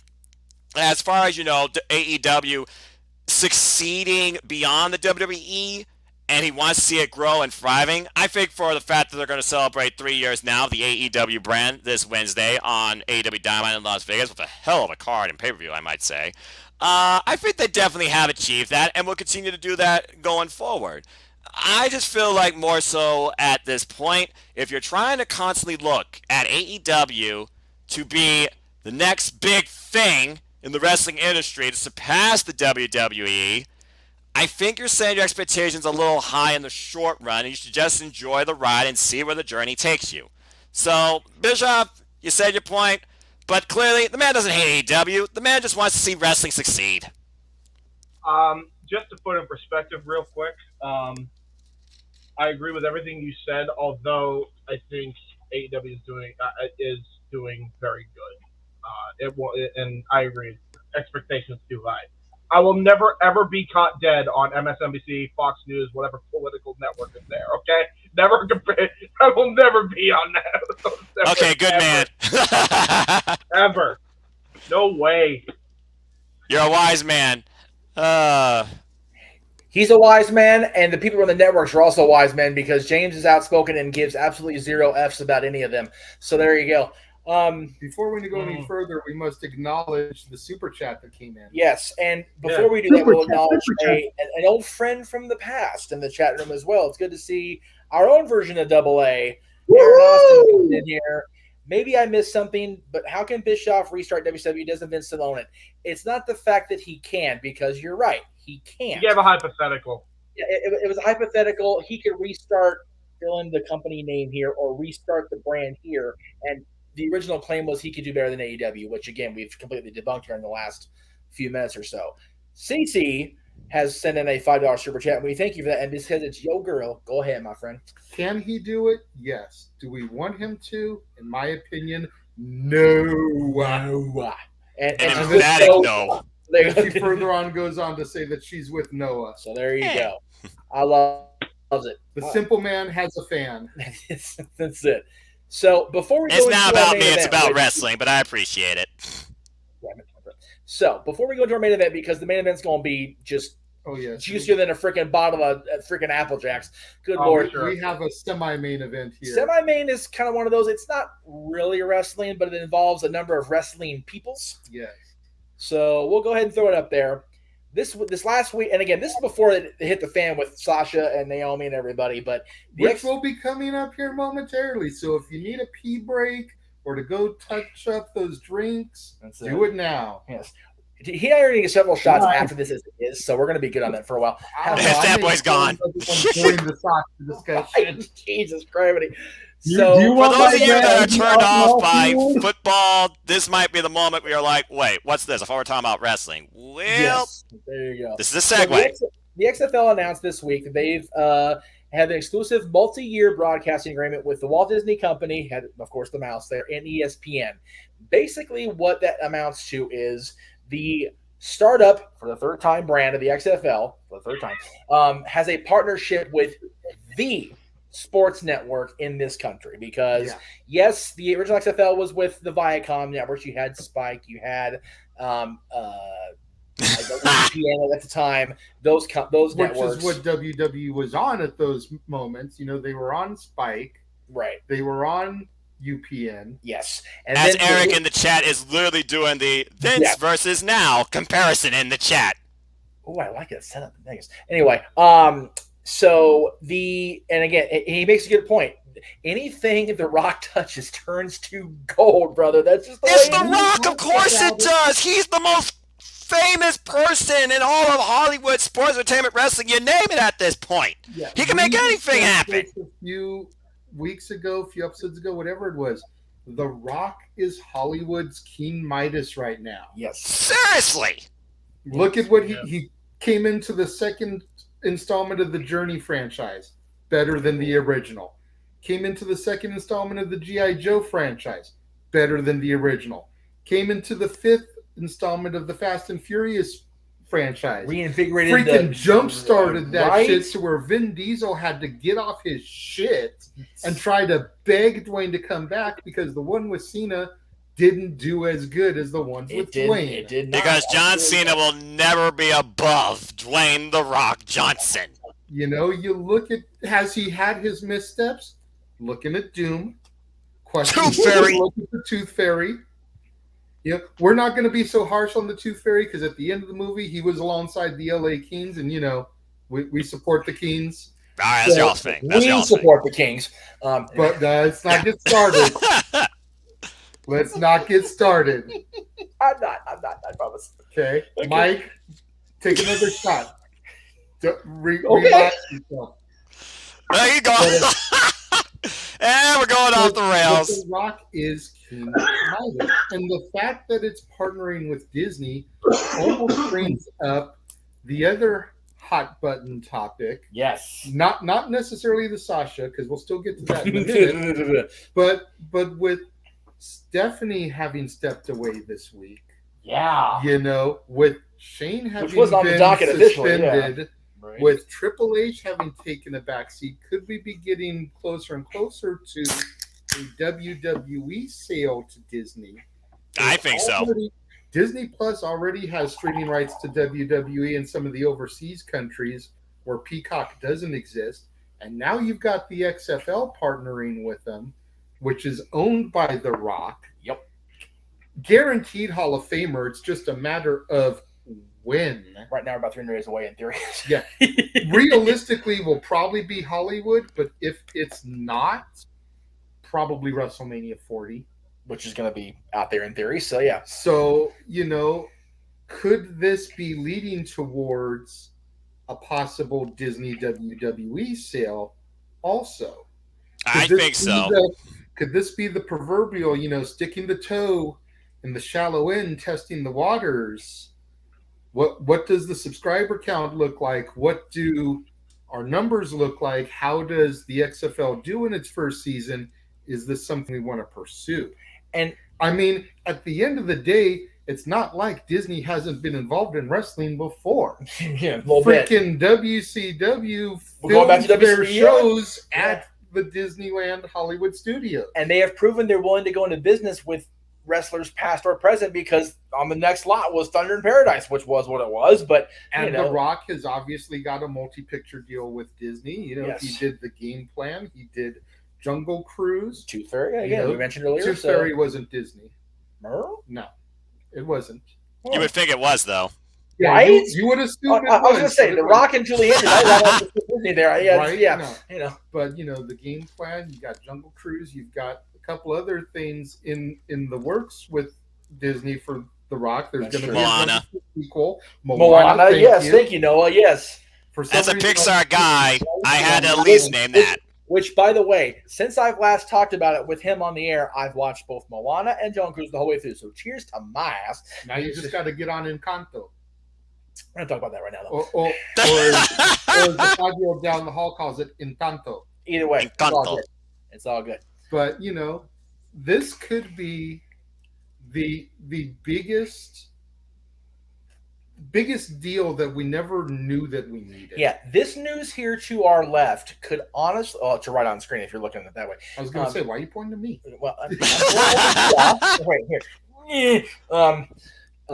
This could be the starting point of something we don't really know it's starting until we really see that snow gather on that pebble down that mountain. We go, oh damn, that's what's going on. So, Pirates of the Caribbean 6, starring Dwayne Johnson as Captain Jack Sparrow. I just had that could actually happen. Yeah. Dude, what? Honestly, if stat point triggered. You done triggered the stat point. You done did it now. And the Dory, she damn near jumped through the tablet just now. What? Hey, Mikey, just because your Disney outside of work cosplay got picked on by the PWG roster on Moss, don't be hating. Don't be hating on Dwayne. Dwayne cannot touch Jack Sparrow with a no. That will never happen. No one can touch Jack Sparrow right now. He's in court. Right? Too soon.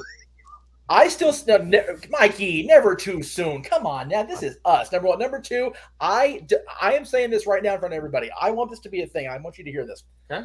I want at the end of this trial for Johnny to show up in full garb at the end of that trial, look her straight in the eye, and go, "I want you to remember this today is the day you almost captured Captain Jack Sparrow," and just walk out and not say a damn word. I want that to be a thing. For it. Yeah, the most cosplay I've ever had was that Batman cosplay. Anyway, but yes. Eric's like, hey, you could have The Rock join the MCU as their Hyperion. He's already in the DC universe. Why not? Yeah, I was going to say, that's the only thing is right now he still has Black Adam, which is about to come out. And that completely off topic. I hate the fact, completely off topic, I hate the fact that he's Black Adam. He's not Samoan. He's not Samoan. Well, he's partial Samoan. He's half Samoan. Yeah, he's half Samoan. He's half Black, half Samoan. Dude, Otta Johnson is as Samoan as it gets.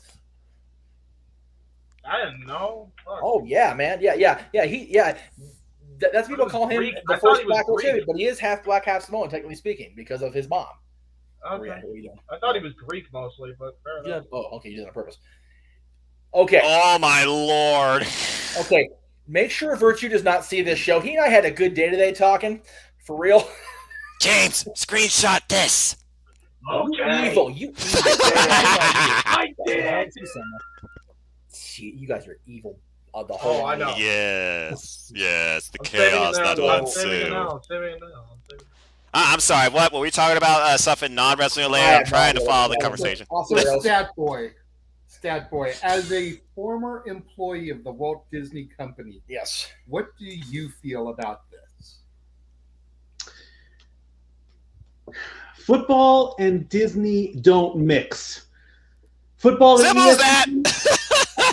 Football and okay, ESPN, I'm gonna cut you off right there. I'm gonna cut you off Football right and there. Disney, no. No, he's going. He's ranting. Stat Boy's ranting. I want to hear this. Keep going. Hold on. I have a very, very important point. Football and Disney don't mix. Is NFL not shown on ABC? Continue, please. Front row. Oh, jeez. 30 years plus. 40 years plus. I don't care that Disney is part of the ABC universe, is part of the ESPN universe. I'm looking at them as individuals. Okay? We know Disney is a giant juggernaut. That is a given. But right now, I'm looking at the individuals here. If I'm just looking at Disney, I don't think football. Hockey, yes, that's a different story. But as because they're all together, yes, bro, your statement is correct. Football, ABC, absolutely. Football has been ABC for years. Okay, Monday Night Football, Howard Cosell, 1980. I don't want to bring up a bad moment, but that's what's happening. Okay, I'm sorry. But here's the thing.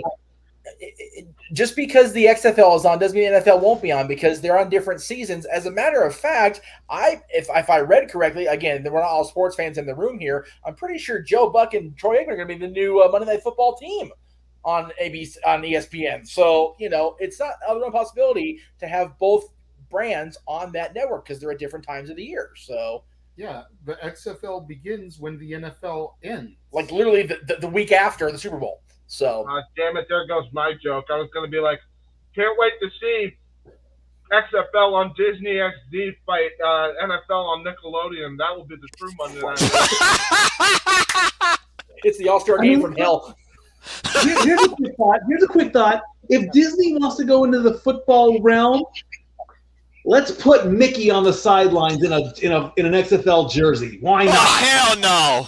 See, exactly. There's my point right there. It doesn't work. No, one or the other. Yeah, well, I'm good. Dude, could you imagine too? The headlining acts can be Trubisky again on Nickelodeon, and then you can put. This is the sporting event from hell that, on the other side.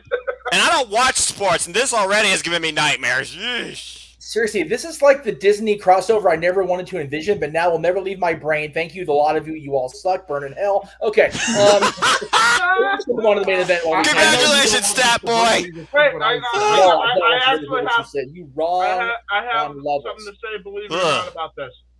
Oh, go ahead, brother.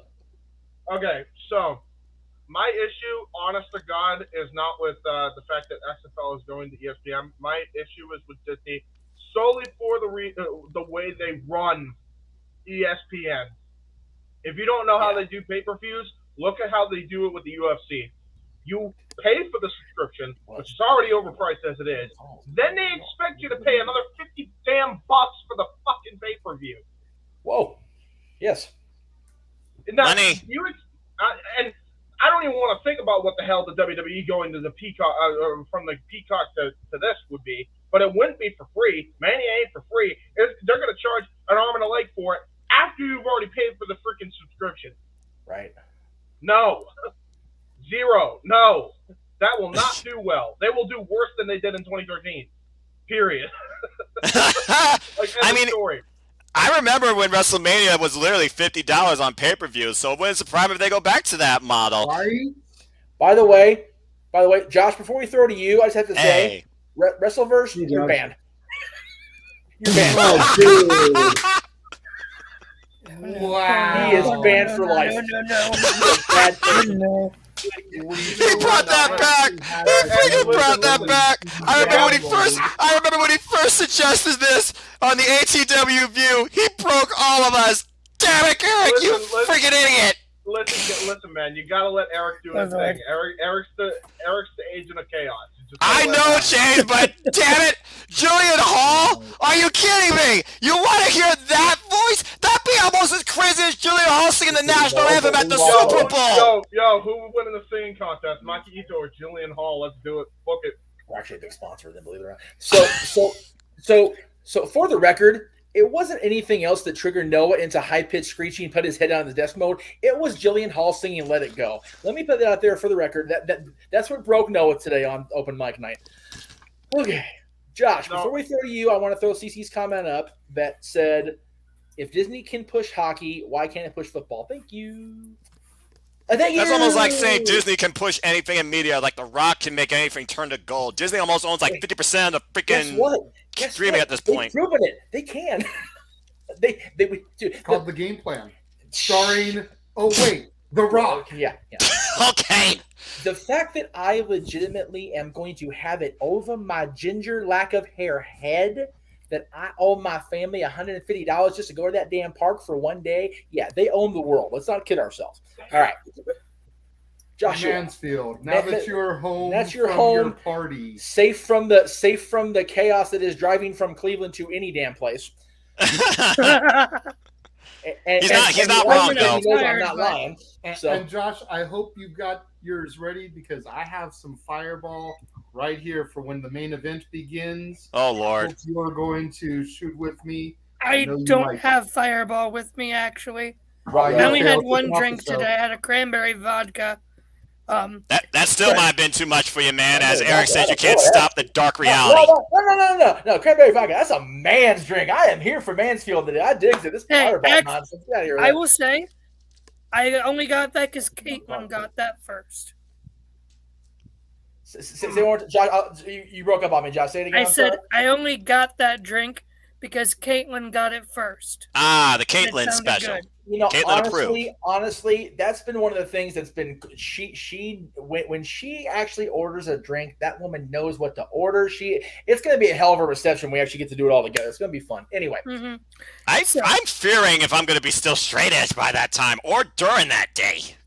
Maybe until that time. After that, you will never be called straight edge again, though. We will corrupt you one way, either at that point or at WrestleMania. You will fall to the dark side. I promise you. I think you will fall before Rift or Greg fall. But it's all good. No, the dark side has cookies. Anyways, I do like cookies. What do you think about this topic? On the topic at hand, I believe it was James that said,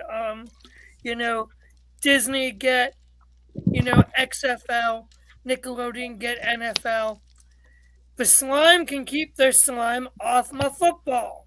The mouse can keep its paws off the football. Whoa, yeah. Microphone box is somewhere. That's Stat Boy. Has to be.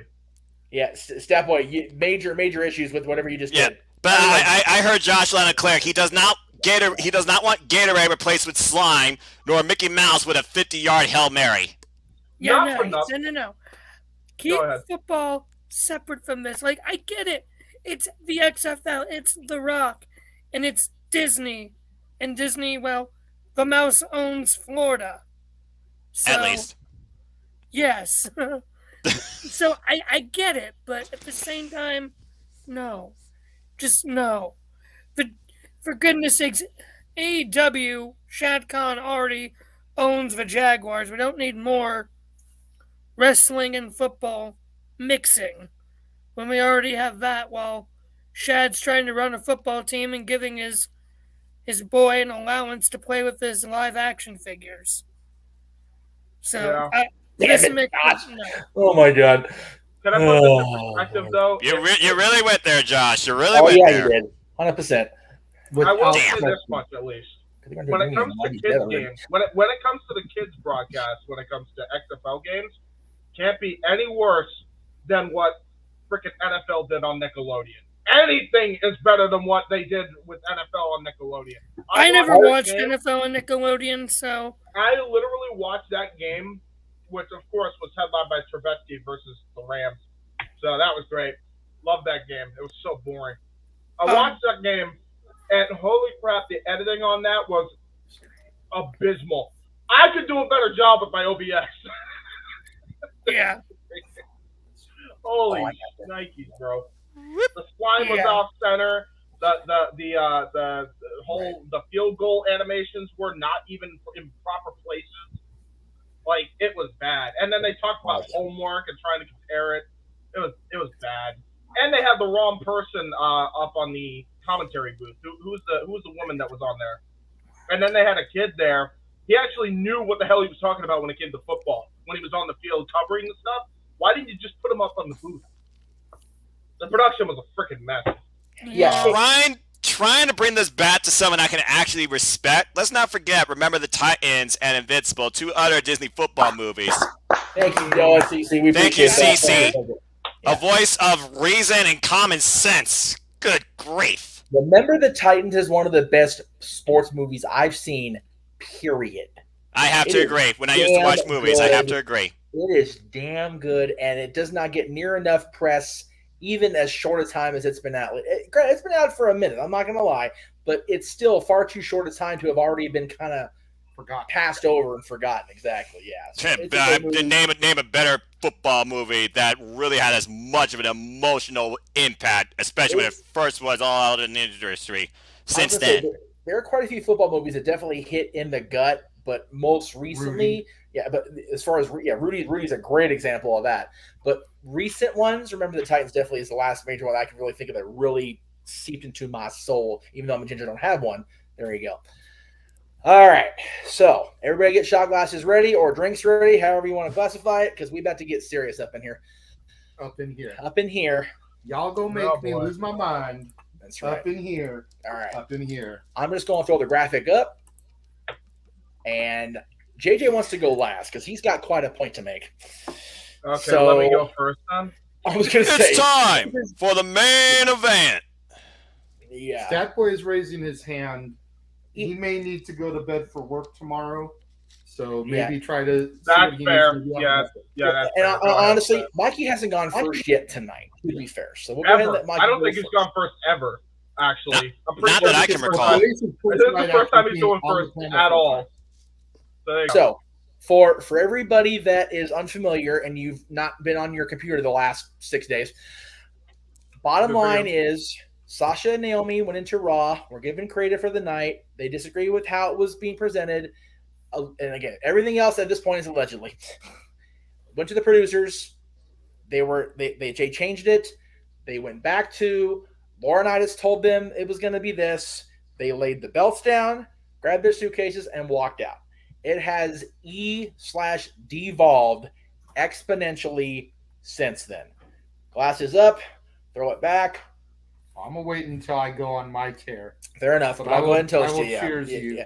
Mikey? I will stay true to myself. As you should, Noah. Good on you, brother. I admire that. Mikey, the floor is yours, sir. Not that we can hear you, though. Oh, my God. No, they did not pull it. Yeah, we can't hear you at all, brother. We cannot hear a bloody thing. God. Whoa, there we go. Now he's a Mr. Roboto. Okay, sorry about that. All right. You're wondering who I am. Yep, you're good. We good? You're all set. Okay. Yep. I can hear you now. We can hear you now, yep. All right. You know? Can you hear me now? Yeah, you can hear me now. Fine, good. Yes, sir. Go ahead. The biggest problem with this storyline is shoot or work. Shoot or work. Which way are you going to go? When I first heard this, I initially said it's a shoot. This is real. This story sounds way too good to be written. Okay, people walking out is, you can make it up, but I mean you got to play it just right. So then we get the reports, then we get the story, then we get they showed up at this point in time.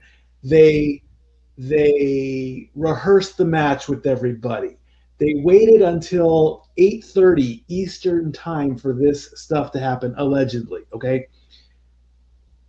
The big point that it's still a shoot is that WWE themselves put the statement out admitting after 50 plus years that, oh my God, Monday Night Raw is scripted.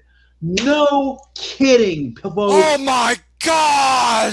How you say? Mic drop. Oh my God. Are you kidding me? How long have we known that wrestling is scripted? For me, 1994, Mr. Joe. Sorry. Exactly. The mid 1990s was when I figured this out. Okay? Somebody else did. There are points to why it is a work. And here's one. If I didn't. They have not used Sasha's name or Naomi's name. We know what their names are. I'm gonna keep kayfabe. I'm gonna be respectful. I am not gonna use their real names. I wanted to. I tried to call in the Busted Open Radio. That failed miserably. We all know that when something serious happens to a wrestler, being marriage, death, birth of child, or termination, their real name gets put in that statement. Yep. This has not happened yet. Unless you see their names, it hasn't happened yet. Okay? They have claimed through stories that they are uncomfortable working with two of the competitors. That news came out. Hello, you've worked with these people before. That little uncomfortable moment comes up in any workplace situation. It's happened with me many times. I can easily go and say, I don't want to work with this person. I'm going to walk out. But what's going to happen to me? Oh, guess what? I'm out of a job because I'm walking away from my job. Okay, that has not happened yet either. Now, let's fast forward to SmackDown. We knew something was going to come up. We knew something was going to happen. And Naomi and Sasha have kept quiet about this. Who knows why? Nothing's been on their social media accounts on Twitter. I haven't seen anything. I don't have Instagram. So if they're keeping quiet, they're doing a damn good job of it. Michael Cole did not. He looked like he did not want to say what he said. But come on, we knew this was going to happen. Any smart wrestling fan knows that if you walk out of the job, there's going to be repercussions. You're not going to show up to work. You're going to lose your belts. And then the other topic is, come on, the belts don't really mean anything because a wrestling championship hasn't meant anything since the glory days of wrestling. A lot of wrestlers have said the title is a prop. It doesn't have any value to it. So they put down their toys, they got their bags, and they walked. Okay? So we knew this was going to happen. We would love to hear their side of the story. I'm still giving on hope. I want to see them sit down with somebody or go on Twitter Live, go on Facebook Live, go on Instagram Live. Let us know what really happened. Give your side of the story because right now we're getting nothing but reports. We're getting reports from Sean Sapp. We're getting reports from WWE. We're getting reports from Busted Open Radio. We're getting reports from this. We need to hear from Naomi and Sasha directly. Okay? Now, if this is a work, bravo WWE, bravo. I will give you your props. That is one of the best works ever. But I am going to stay fast to this. I'm going to say it's a shoot. I'm going to say it's real because I'm looking at it as the job point of view. I'm not looking at it as the character point of view. I'm looking at the job. They are unhappy.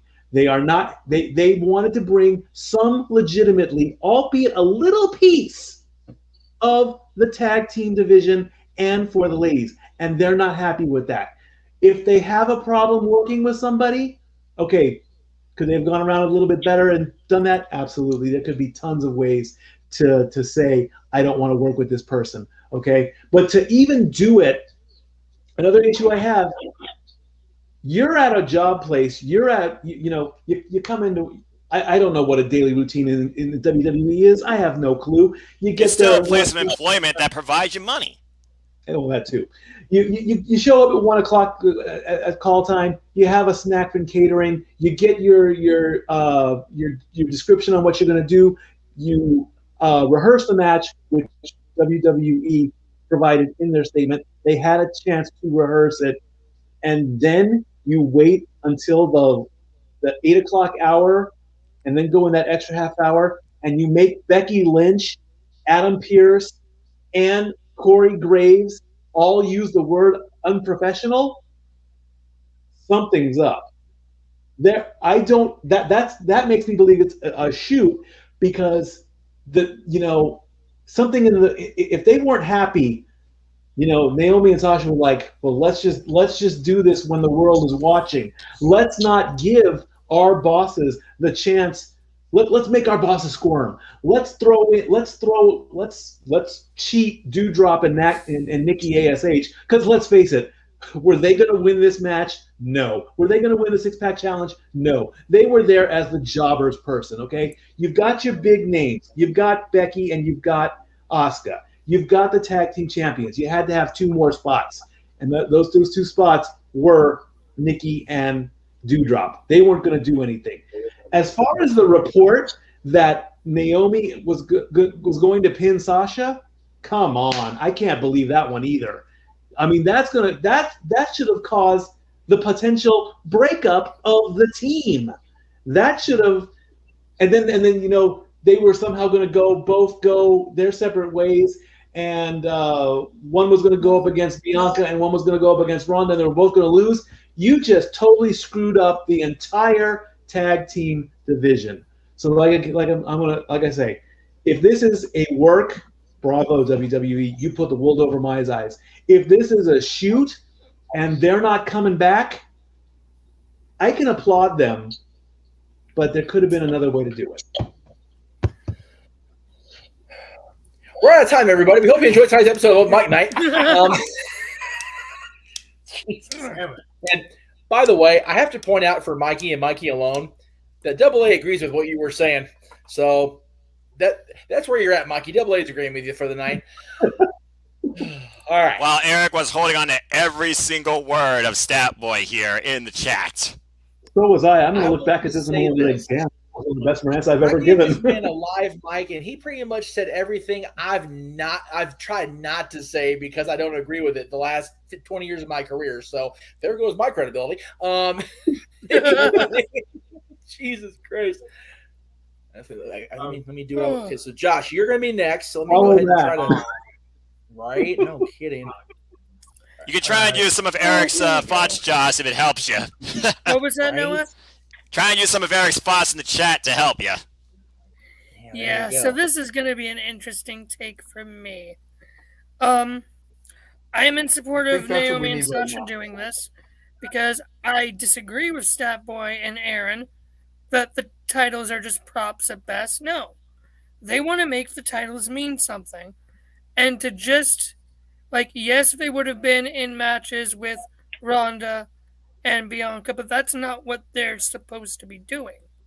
They're supposed to be being a tag team and doing tag team matches.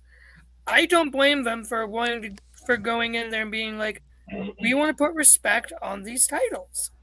We're tired of the disrespect that I honestly see it as standing up not only for their titles, but for, say, the Intercontinental title, the U.S. title, every title that has been devalued in recent years. Amen. Just because Vince doesn't care about it, even though the rest of us want to. Preach. Yep. Thank you. I do not believe this is a work. This is absolutely a shoot. Because, as Aaron posted today on No DQ, posting while at dinner, that was fun, seeing the boss at work. Good grief, Aaron. Do you take a break from your why job, am I man? not Come surprised, on. man? You know what? That's a whole other show for a whole. God damn it. Anyway, carry on. Well, we were loving it. And he had his laptop with him. It was beautiful. But no, WWE took down Sasha and Naomi's WWE shop profiles. Yep. They took them out of the then, now, forever, etc. Yeah, this ain't a work. This is a shoot. Can I add also to your point, Josh, as well? When Steve Austin walked out, they used his kayfabe name, not his shoot name. Just want to point that out there as well. That is fair. That is fair. But so that adds to your point, by the way. Yeah. Yeah, that as well. My thing is, Naomi might be safer than Sasha coming back, specifically because Usos and Roman. They have the pull to get her back. I think Roman, at the end of the day, might be the deciding factor of if Naomi and Sasha are fired or not. And I think there is another piece that was noticed this week, big time noticed, but I don't know if anyone maybe thought to connect these pieces. Sasha and Naomi walk out. Stephanie McMahon's is taking a leave of absence from WWE. It is really right weird. After this happens. And Stephanie, as you know, has been such a big proponent of women's wrestling and building up the women's division again. I can't help but wonder, did she try and go to bat for them and get shot down by her own father in this? Is Vince being that petty right now with this, that he is being so petty of his own ego to not listen to the champions and want to respect the titles of his own company and the fans that want to see the titles defended properly, that he is just going to let his own daughter walk. I am comforted by the fact that Triple H is back full time. That gives me some hope. But I just have to wonder if Stephanie's departure might have to do with this. That's just my thought on that. Yes, Jeff? I have to break in. I know I'm cutting ahead of it where I put myself in line. I was told just now, as Josh and Mikey to a certain extent were given their spiels, I was not told. JJ wanted to surprise me with what he wanted to have his take be. And I didn't. And I now have nothing to say because Josh basically said every fucking thing I was going to say. Oh! I apologize to my partner here, my co-host. However, I did point out to him off mic and off camera that at least we know that your point of view is clearly valid and clearly thought about by more across the wrestling multiverse, because it definitely was brought up. Yeah. Up until this moment when Josh Mansfield opened his mouth, I have heard nobody say that they thought that the Stephanie walkout was connected to this. Right. I agree with you 100% as well. I'm actually on that train. I've been on that train. As soon as I heard about the Stephanie walkout, I said, I'll bet you this has to do with the Sasha Naomi thing. And you think about the outpour of support towards Stephanie, who has taken an indefinite leave of absence, from those that are not only connected towards what Stephanie's trying to do with women's wrestling, women's evolution, respect, but also have history in and out of the ring and respects Sasha Banks, Naomi. Names including, I don't know, Natalya and Dana Brooke, just to name a couple. Yeah. Yeah. JJ, and again, you can add if you want as well, by the way. I literally have nothing else to say because every word I was going to say just came out of Josh's mouth. And again, from talking about the removal of merchandise on the website to the removal from the Then Now Forever graphic to the Stephanie McMahon walkout, every fucking word I was just about to say came out of Mansfield's mouth. Yeah. Bro, there's more. I got more. I could add. I need to cover my own corporate ass here. Hold up. Okay. So I'm a little bit tipsy enough where it's going to be difficult. So bear with me here. In my defense, much like what happened with this pay-per-view we watching in the background right now, I was not prepped by the people that were going to be on camera with me as to what they was going to say. Damn Rex, we're not scripted. Why not talking with an accent all of a sudden? We were at lunch today. Let me get myself white again for a minute here. We were at lunch today, and I asked him point blank, "What are you going to say?" He's like, "No, I want to stay over there." I'm okay. So had I known that was going to be the take, I was trying to let him have the suspense be built and have him be the last point of view, the last people to address. He had a whole presentation ready to go right here in front of the world. And Josh beat him to the punch. he did not get to say his opinion before it was revealed by somebody else. So that part is, I feel bad.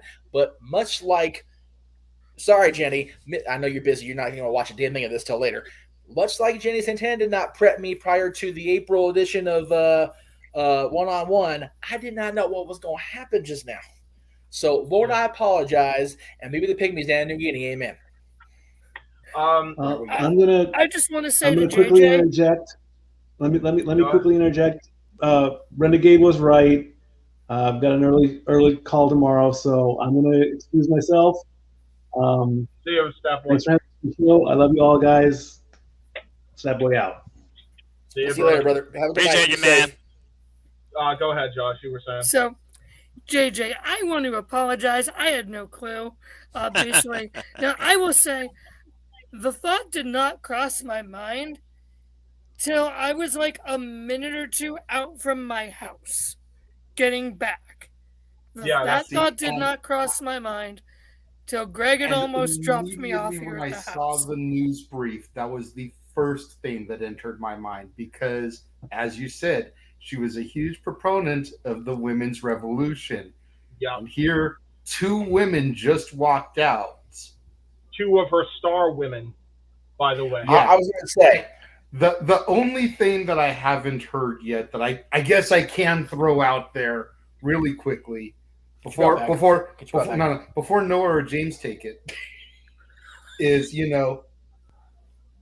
if someone is going to be punished as a result of all this, why were the Usos made the undisputed champions? Yeah. I was actually going to bring that up more and more and more. So glad you said it now.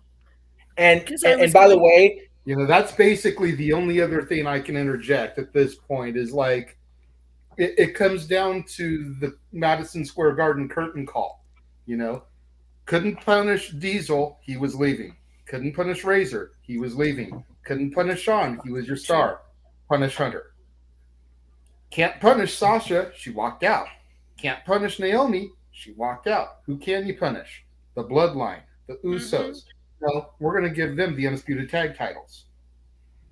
So they might bring Naomi back just off of the basis of what you just said. Maybe. I think if either of them are, I was going to say, if either of them are likely to come back, it's going to be Naomi over Sasha. Sasha, and again, James, I'll go ahead and throw to you in just a second. Let me say what I was going to say, that just in case I get cut off at the knees, like I having to poor JJ here. and again, I said my piece pretty much all throughout Thursday nights, this segment on Thursday night's Critic Review. So I'm not going to go into too much further detail of what I did not have to say there. By the way, you're really breaking up all of a sudden. It's probably because I'm moving around too much and I'm just probably all over the place. I honestly think that the take that a lot of people are having as far as Sasha's been a repeat offender when it comes to trouble is not necessarily a hot take or even an unfair take like people are trying to claim. The problem with it is that, yes, she has been a repeat problem of walking out on the company after not getting her way, at least what we've read in reports and what has been said by media. When Sasha walked out after WrestleMania 3 years ago and came back, on the special they did on her, she explained her side of that. And it had nothing to do at that point with creative. It had everything to do with burnout. Now, they are saying that both times she's walked out like this have been over creative. You know what? Steve Austin walked out over creative, and like was pointed out, his real name was used on releases, documents, whatever you want to call it, and he is, whatever you want to say, phrase you want to use, the biggest star in the history of that company. And they were on television less than 5 days later burying him like he was Barry Horowitz 2.0. Okay, that's just the way it was. Same thing with CM Punk when he walked out. Except they didn't acknowledge him at all. They just completely they didn't Benoit him because he didn't commit that far an offense as far as what Benoit happened with his weekend. Girls have very much been given Ultimate Warrior status at this point, and I feel that is wrong. And I say that because the girls have not come out at any point during the last week or when Sasha left previously or anything of that nature and buried the company. Whereas Warrior made his post WWE career appearing publicly burying the business in one way or another, be it burying WCW after did they really job you out when they paid you that much money? You did basically jack shit, Jim. Really? Or burying Vince because of it's like, dude, you were the only one. You were Honky Tonk Man to Bischoff. Vince could not wait to get rid of you because of all the trouble you were causing. I have not heard to this degree that Mercedes nor Trinity have been this degree of a problem. And like everybody has said tonight, and everybody's been pointing out in the chat room, not one time in any facet of this last week has Michael Cole, has Jimmy, has Corey, has WWE.com, have WWE press release said Mercedes, I forgot her last name, sorry, y'all, Vernado. Or Trinity thought too. Those two phrases have not been said once. Right. That is the ultimate bottom line for me. For right now. Stephanie walking out, I did not even factor in. I admire the fact that you thought of that the minute that happened, and I'm appreciative of Josh bringing it up as well because that didn't factor into my way of thinking at all. Her taking a leave of absence definitely lends legitimacy, as Mikey was trying to say, to the conversation because her taking a break at this moment definitely does one of two things. Proves that it's a legitimate situation, which is, likely, or it even makes us believe in the work even more than we already are. Let us not forget, boys and girls, at the end of the day, a McMahon is a McMahon is a McMahon. Okay? Vince Sr. never was a shoot in front of the boys or the business. Junior has kind of scaled back on that. But they are still the masters of the bait and switch, the smoke and mirrors. No, not you, Cody. Of that nature. Do not be surprised for one goddamn minute if this is a complete we done fooled you all, including having our chief brand officer say she's taking time away. Right. Absolutely. So, yeah. And yes. And again, what's your guys' friend's name in the Wrestleverse? What's his actual name? Eric Brown. Aaron. Eric, E-R-I-C, Eric. Eric, what you just said about Stephanie not telling anybody she was departing is what you have read on social media and what you have been reported by NorCal journalists at large and his minions. Okay? Don't believe everything you read. Like I have said since Monday night. And James, especially I'll pass from it to you. Keller. Yeah. Well, dude, the last time Wade Keller was relevant was when, I was able to, poop in my diaper and not have to worry about getting in trouble for it. Okay, let me just throw that out there. Yeah, exactly. Which means he never was credible. Anyway. What I was going to say was this before I pass to James. Let me I forgot what I was going to say now. Damn, I got thrown off. James, go ahead and take it. Well, I think what I was going to say because I lost it. All right, that's fine. So, I agree with everybody's point. I'm actually surprised. I thought it was going to be in the minority, except for maybe Noah, and I didn't expect JJ and Josh to come out in Sasha here. So, listen. I watched the No DQ review. I wish I advocated to be on this episode, but I'm here now.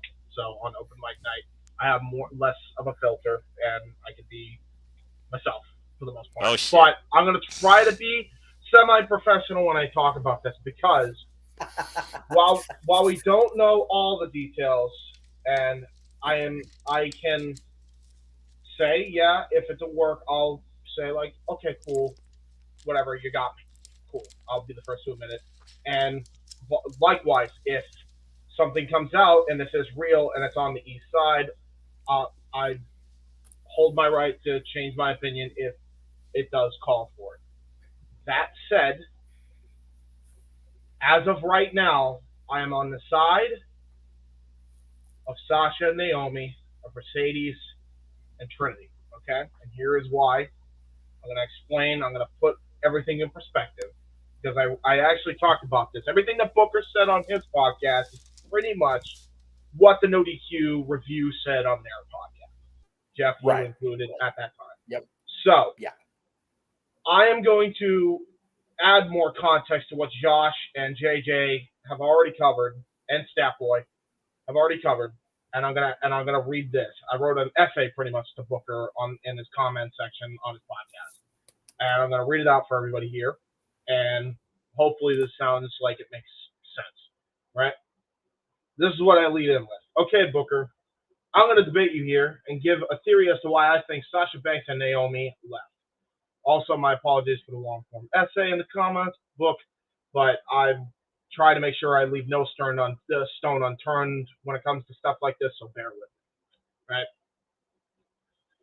If we are to be believed, Naomi and Sasha, or Trinity and Mercedes, wanted to make the tag titles important because that was the role they were given. They also had no plans for the women's tag team champions to defend their titles until Money in the Bank. Again, this is all speculative, but it's worth pointing out and actually putting everything in perspective. Now, imagine that you were promised singles feuds for Mania and going forward, only to then be shoved in a tag team. You end up getting over, make it work, and then they put you in the ring, put you right in a singles program, book to lose, and then make the champions look less credible than they already are. Imagine if Harlem Heat was to somehow split up, and the tag division was suffering, and you only had 3 to 4 teams in the division. And this is me specifically talking to Booker here. And you were forced to team up with, I don't know, Baron Corbin. We'll throw a name out here. You two make it work, get over, and then you're told you will compete in singles competition. Then, after not defending your titles for 2 or 3 months, put yourself in Sasha and Naomi's shoes. You're telling me that wouldn't bother you in your tag division if it was treated like hers? I don't think it's a black and white as everyone thinks it is, right? Sasha wanted to better the women's division and selflessly, I'm gonna capitalize that on my own thing on this podcast, selflessly wanted to bow out of the main event to focus on the tag team division and help teams get over in the WWE. In the same vein, she even asked other women who are singles wrestlers to be in that main event spot. So she was actively trying to advocate other women to take that opportunity. That's for the boys and girls in the back in Stanford. Hear it, take it, and stop calling them fucking marks. Thank you. Cool. I don't think it was not going over that was the issue. Keep in mind, Naomi and Bianca have been great sports and lost to plenty of people before. Sasha even lost to Ronda at the Royal Rumble in 2019. Women's Match of the Year candidate and that year for multiple publications, by the way. I think Sasha wanted a better division and for the division as a whole to make sense. If you're not going to book the tag team titles, why even have the titles exist? That's upsetting to say, but that's the truth. I think Sasha wanted the tag division to be as much of a priority as the men, which that could be up for debate since neither tag division are booked well, but that's a story for another time. And she didn't get that, and neither did Naomi. And as far as Naomi goes, as far as Trinity goes, she's been trying to get into the bloodline for months on end and kept getting denied or kept getting the runaround, even though her husband advocated for it. Imagine you doing King Booker, again, me talking to Booker directly here, and without Queen Sharmell, because you both got the same runaround treatment. That's what she was dealing with, if reports are to be believed. Now, I'm with you in that we should wait for Naomi and Sasha to come out with something, if anything at all. However, that said, I think it's best we go about it. I think the best way to go about it is to take all the information that we do know, speculative or not, and then hold the right to change our opinion when it's time for us to do so. I think not saying any of this information coming from the other side is not the best way to handle it, right? End quote. And then on just a little added thing that I actually have here, and I'll send it to the group chat later. There was a tweet that in the cesspool of Twitter that came out that says, funny how Sasha didn't mind the tag titles being involved with the singles titles when she was booked to win. And they show the Boss Hug Connection holding all the belts, to which I then replied with, want to also talk about how that was the second time WWE put the belts on them? They tried to make the division, gave up halfway through, split the team, and stopped caring about the division altogether. Not about winning. Not about winning for her, people. It's about making the division feel important. There you go. That was, you know what? First of all, let me just say that was about as definitive and as well-spoken as you've been without going into the four-letter word land in a long time. And I applaud that, first of all. Yeah.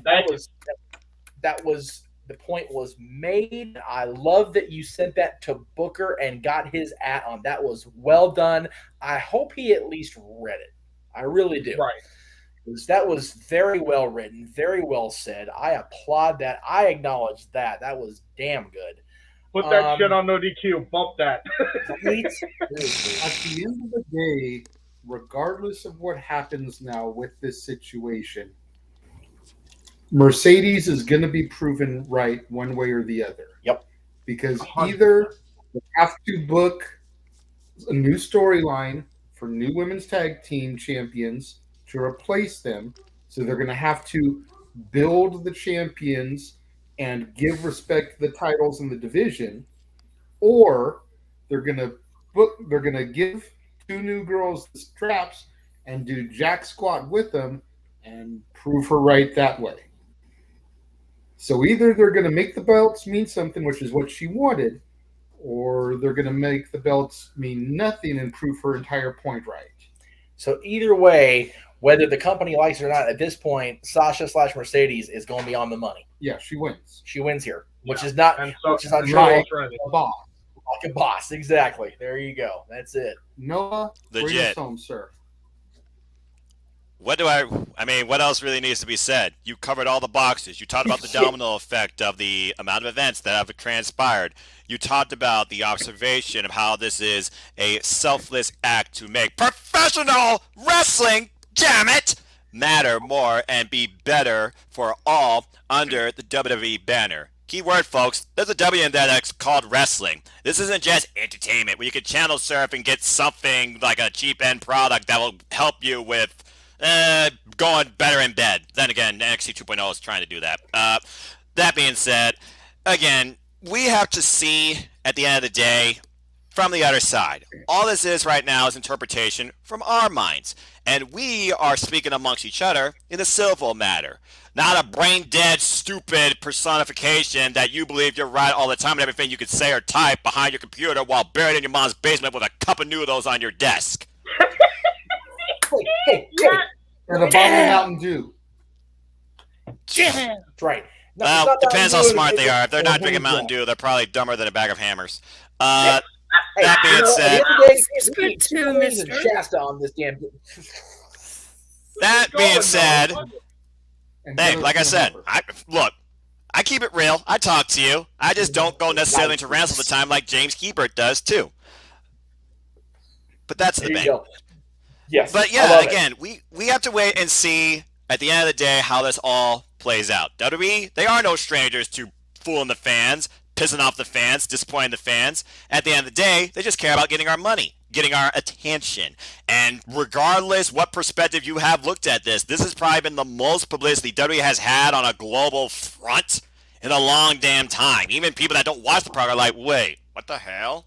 You see, so again, that's my point about this being a complete nonsense work, because there's no such thing as bad publicity. Yeah, the company's getting coverage in the mainstream media. At the end of the day, there's that, and the fact that Stephanie walked out, which I would agree, in any other business, any other entertainment venue would point to, okay, that's the boss taking a stand for her employees. But Shea McMahon, and this is WWE. If anybody's going to carry the work into that next level, it's going to be this company, it's going to be this brand, it's going to be these people. Exactly. Again, there's so many different ways that we can interpret this. At the end of the day, this is all interpretation. Nothing is confirmation.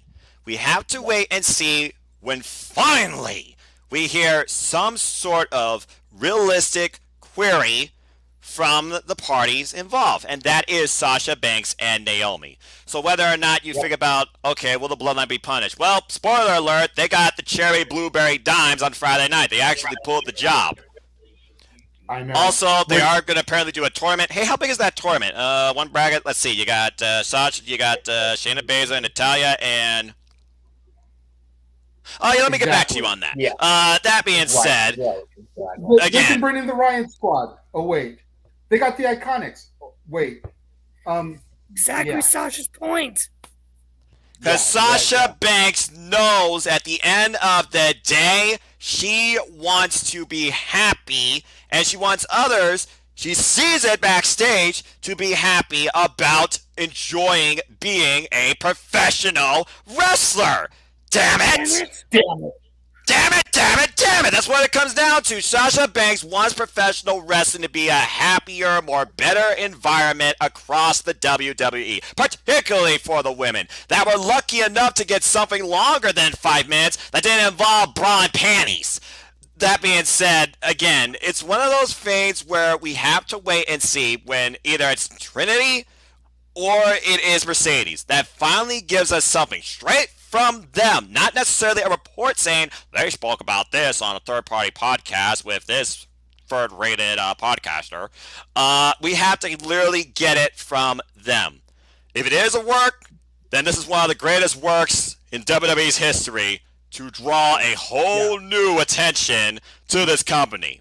What do you want to call it bad? Publicity is publicity. Publicity equals money. So does controversy. Ask Eric Bischoff.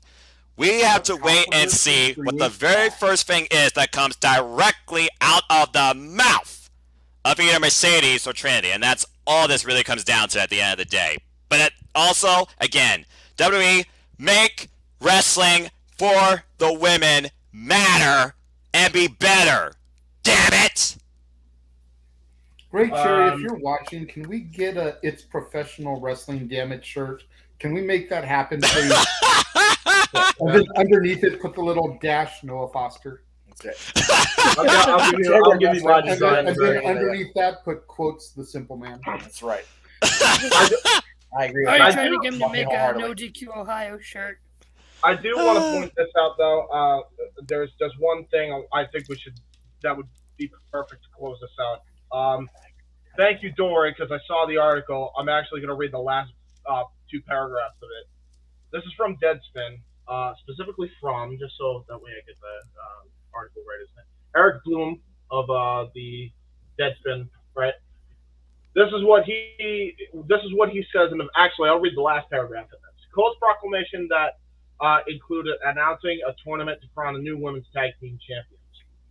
How many organic women's tag teams does WWE have? A 2-team tournament is just a match.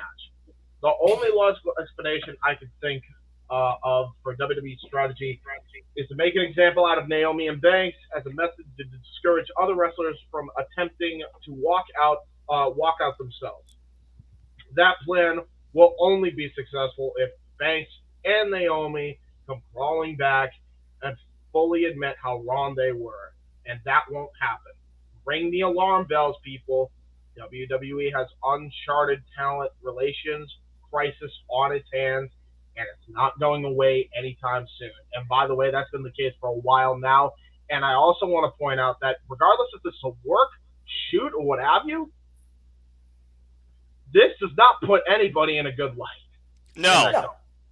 And I could see other talent doing this too. It might be a domino effect. Exactly. Let me ask you this, and I'm going to go to Noah before I go further with my thought process here. Josh, just a second. You already stole my thunder once here. Noah, yes, sir. Are there enough women on the WWE roster to, even if you make makeshift tag teams, have a legitimate tournament?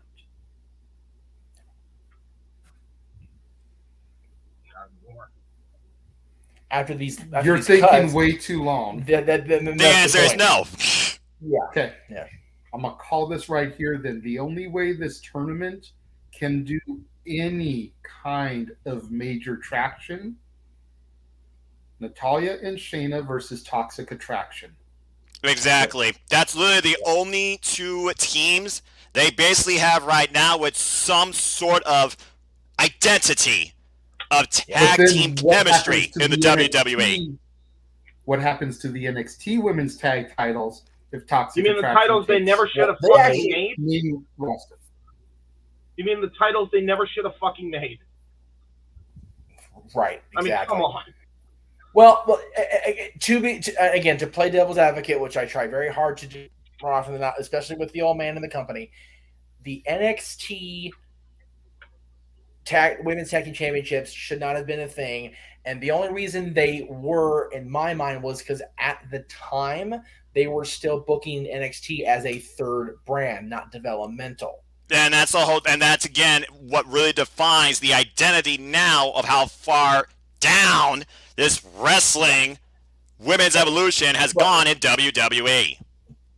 Yeah, I said that throughout the week. The fact that the decline of the revolution began in the build-up to evolution speaks volumes. That was 4 years ago.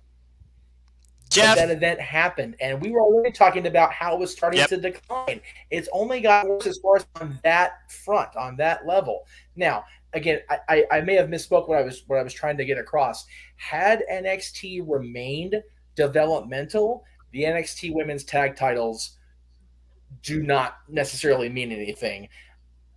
But I'm sorry, had they remained a third brand, they didn't need a women's tag team championship on that brand only. Because they're developmental, now they do need a women's tag team because they have more women tag team wrestlers on that level as far as at the PC on NXT TV than they do on the main roster. But because they're literally training those women. Yeah. The WWE. Yeah, they're training and again, we've all heard the horror stories of the PCs train everybody to be the exact same thing, just with different character tweaks, which, and again, I said this on Thursday night, why do we have to care about what we think, man? They're making like they're printing the shit. So, if they want to create carbon copies of everybody looking the exact same, just with different character tweaks, that's their prerogative. They're still making the money. I have said this for so many years, and I kind of, want to touch on what everybody was saying about with James' article that he read, or the article that James read, more people need to do this to make it worth something. We were talking, we got the UWW show on in the background because I promised Jenny I'd watch the damn show. There's a guy on the commentary that looks like Jesse Ventura cosplay from XFL 2001. Jesse tried to do this in the 1980s, and according to him, Hogan dined him out. We've been trying to unionize. I've been in business since 1984. They've been trying to unionize wrestling since before that, and it never will work because there aren't enough people on contract, on the payroll, whatever phrase you want to use. There aren't enough people in that company that are bold enough and brave enough to risk their livelihood to take a stand and go, no, this is bullshit. And that's the same thing in AEW, even though they're a privately owned company, they don't have to, report everything. It's the same thing in Impact. It's the same thing everywhere. If wrestling was like any other sport, you figure there's an NFL Players Association. We know there's an NHL Players Association because of the freaking lockouts every 4 years, it feels like. Same with baseball going on strike.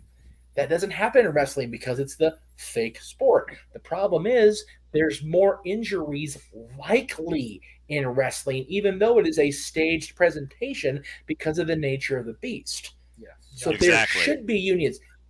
I got this better. There should be union because they're athletes. They should be unionized because they're performers and actors. Oh, wait, there should be a union for it, period. But there Yes. never will be, because the main company in the world that is the wrestling perception of the entire world will never unionize. And because they don't, the trickle-down effect, no other company that I know of has complete coverage. Now, I will say this. I will give a little bit of a, throw the bone credit to Ultimate Women Wrestling, because their general manager, who is their real life promoter, by the way, her other business, her line of work is stem cell physical therapy. So if these girls Whoa. get hurt in this ring tonight, they get to go get taken care of tomorrow morning at over at the clinic. So they good. Respect. I have wished for so long, having been in every aspect of business, one way or the other, be it commentary, be it promoting, be it refereeing, be it, thank God I didn't have to wrestle because I would have died anyway. I have advocated unionization, and you all in this room, and in this room know how long I've advocated for women's wrestling. So if it is a shoot, let me stand next to Mercedes and Trinity and take that stand. Yeah. At the same time, as much of a dick as this is going to make me sound like, if this is a work, and they've gone so far as to work us by having Stephanie take time off, let me stand and applaud the company for being the freaking magicians that they are and pulling it off. Whoa, it's only smoke and mirrors. I'm just saying, this, either way, this could be something, it probably will be something that we're going to talk about on the level of what happened 20 years ago when Steve Austin walked out, when the Ruthless Aggression era really Or when took Punk walked shape. out too. Yeah, or when Punk walked Again, out. Punk walking out, I don't necessarily tend to liken with a radical change. And I say that. Right, you're right. No, you're right. I understand I done messed with Thunder by letting him go first, but no, don't do it to me right back, because I was literally going to the pipe bomb, because I was in the crowd for the pipe bomb, as were you. So I was right next to you. You were literally right next to my ass. So had the pipe bomb actually promoted and extended radical change, I'd be co-signing with that. Fair. But because it completely, the pipe bomb petered out like a defective cherry bomb within 2 years, to the point where he was ready to walk out before he actually did. And it took him as long as it took you to come back to Washington full time, 8 years to actually want to come back. His love had died way before that, as had yours as a fan. And you guys both came back around the same time because it got interesting. Him on the performance side, you on the fan side. But Austin walking out did so many things. I can't wait to see this match. Did so many things. It forced the entire company to go, okay, you know what? If our top guy is at the creative, we need to take a better view of what we're doing. And look what happened after that. The Rock came out and gave that speech. Again, love, hate, whatever, the reign of terror. Triple H as the world champion and the leader of Raw was a boom period for that promotion, for that brand. It really was. Being there. The rise of Chris Benoit, whatever you think of him after that, Chris Benoit being the world champion during that period, the return of Shawn Michaels, and then goddamn SmackDown 6, like Paul Heyman, the writer, thank you very damn much. OVW being what it was at that time. Steve Austin's walkout, love it, hate it, agree with it, which, by the way, I don't. But that moment in time where he made that decision to hang up that phone and book that flight out of the Raw and go home changed everything about the WWE for the next, I'll give it until the pipe bomb era and into the network era. That 10 years was so good. Yeah. And then 2012 happened. Right, yeah. 2012, and again, 2012, love or hated about the fact that Punk was world champion for that whole time. The fact of the matter is, the way the crowd was starting to change, and again, John Cena's being shoved down our throat during the majority of that period. Fans didn't like it, and it kind of was what it was. So, but that the immediate aftermath was so good as a fan.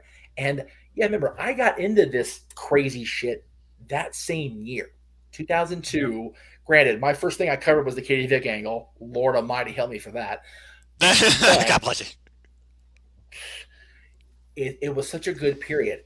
I think this moment, regardless if it's a work or a shoot, has the potential to be something that will make people go either, man, this needs to change and be better all around, or man, he got me, that son of a bitch. I need to see what he's going to do next.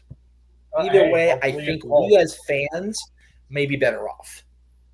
I don't. Maybe it's both. Josh has been waiting for ages now. Let the main go. Yeah, go for it, man. Yeah. You're good. You guys are all making great points, so I was enjoying listening to you guys.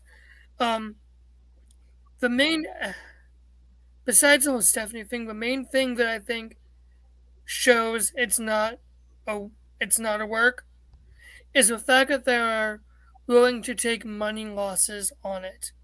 Being that they took down Sasha and Naomi's WWE shop merchandise. Yeah, that's odd, isn't it? But and they took down their Facebook pages as well. So I counter with that with this. Even though Sasha is who she's related to, numbers I've seen, because they have to release numbers because they're a publicly traded company, even the Snoop Dogg associated merch with her was not doing that well. And Trinity's numbers have never been all that good merch-wise. I was going to say, out of the two, Sasha's probably the better seller. Right. But when you figure, all the other merch that's on the shop, especially the Bloodline stuff right now. Yeah. Moving numbers. Yeah. Needle movers. I mean, yeah. It's I would agree if it was, like I said, if it was Jay and Jimmy being released, and Lord knows after all the shit they pulled behind the wheel of a car, maybe that should be in the discussion. But again, if it was them and their merch was taken down, that'd be like, okay, wait a minute, this is heavy stuff.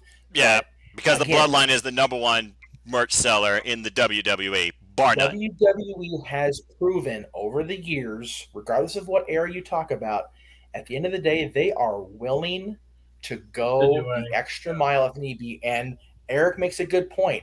The Austin merch didn't get pulled until well into the end of the summer of 2002. And his walkout happened June 10th. And this was immediate. So, and it hasn't even been a week yet. And here's the other thing. You guys mentioned no publicity is publicity. This is Saturday. It was 5 days ago. We haven't even hit the next Raw yet. Nope. We are very much doing exactly what the company did when Austin walked out. Because here we are, Monday night. Here we are, late night Saturday. We might as well be on frickin' Spike TV right now. Might as well be. Yeah. The only difference is you have the internet now influencing this to a whole nother level. I do want to point out as well. Yeah, right. I do want to point out. Mikey did call the belts with props, so we might as well have Big Venom on the show if we're going to go live wire. I mean, at least I will say this about other companies versus WWE. At least other companies' belts don't have Velcro. Well, that and how about now we getting into the nitty gritty here. Jesus, go ahead, James. Well, here's that's when you really turn a belt into a toy. That's not a prop. That's a toy. Anyway, James, go ahead. Hold on. So this is what I'm thinking, right? So I think that when it comes to this, it again, while they did use Steve Williams' name when he was released, it wasn't until later also. It wasn't until later they used his government name. True. I want to put that out there. Fair. This is on TV. They're doing this on TV right now. It's very similar to what they did on Raw when they buried Austin. They used his kayfabe name on TV. They used his kayfabe name in the original press release before they changed it to Steve Williams later. That's a crucial point I want to point out. So unless it changes in like the next week, I don't know if we could say this is a work. That's another thing. Well, again, that was my point. They have yet to use Mercedes or Trinity in any of their discussion. Whereas on WWE television, on Raw, and even on SmackDown, they talked about it on SmackDown that week too. It was Stone Cold Steve Austin walked out. On Confidential, it was Vince McMahon, and not Mr. McMahon, and Jim Ross, no cowboy hat, talking about their friend, their comrade, their worker, Steve Williams, leaving the company. Yeah. Well, here's another thing. It wasn't nearly as viewed as many people, though. Whereas right now, it's viewed by many people. Not at all. And that's the thing. Again, the era of the wrestling industry through the world of social media, where nothing is a kept secret and everything is well known or exposed to the point that anybody feels like they can make a conversation about anything. But the problem is, a lot of that society wants to believe that what they're saying is fact. And all you're doing is literally getting an observation from an event. You're not getting fact. You're not there. You're not them. You're not John Laurinaitis. You're not Vince McMahon. So stop trying to be. That said, I forget if it was you Jay, or you James. So forgive me for the because it's been so much in the group chat alone about this.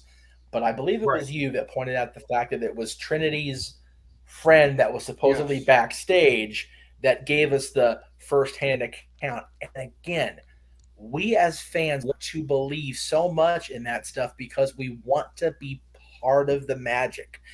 I have quoted my friend who's been an Imagineer his whole adult life. I've known him for over 20 years.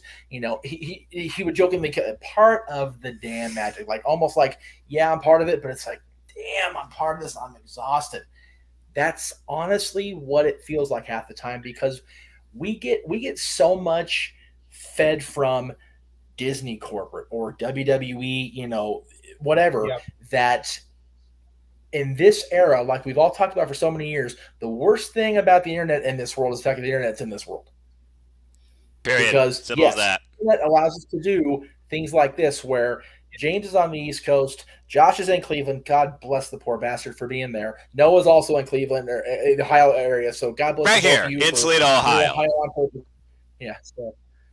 So there you go. But we're all able to be on the same screen at the same time because the internet's a beautiful thing.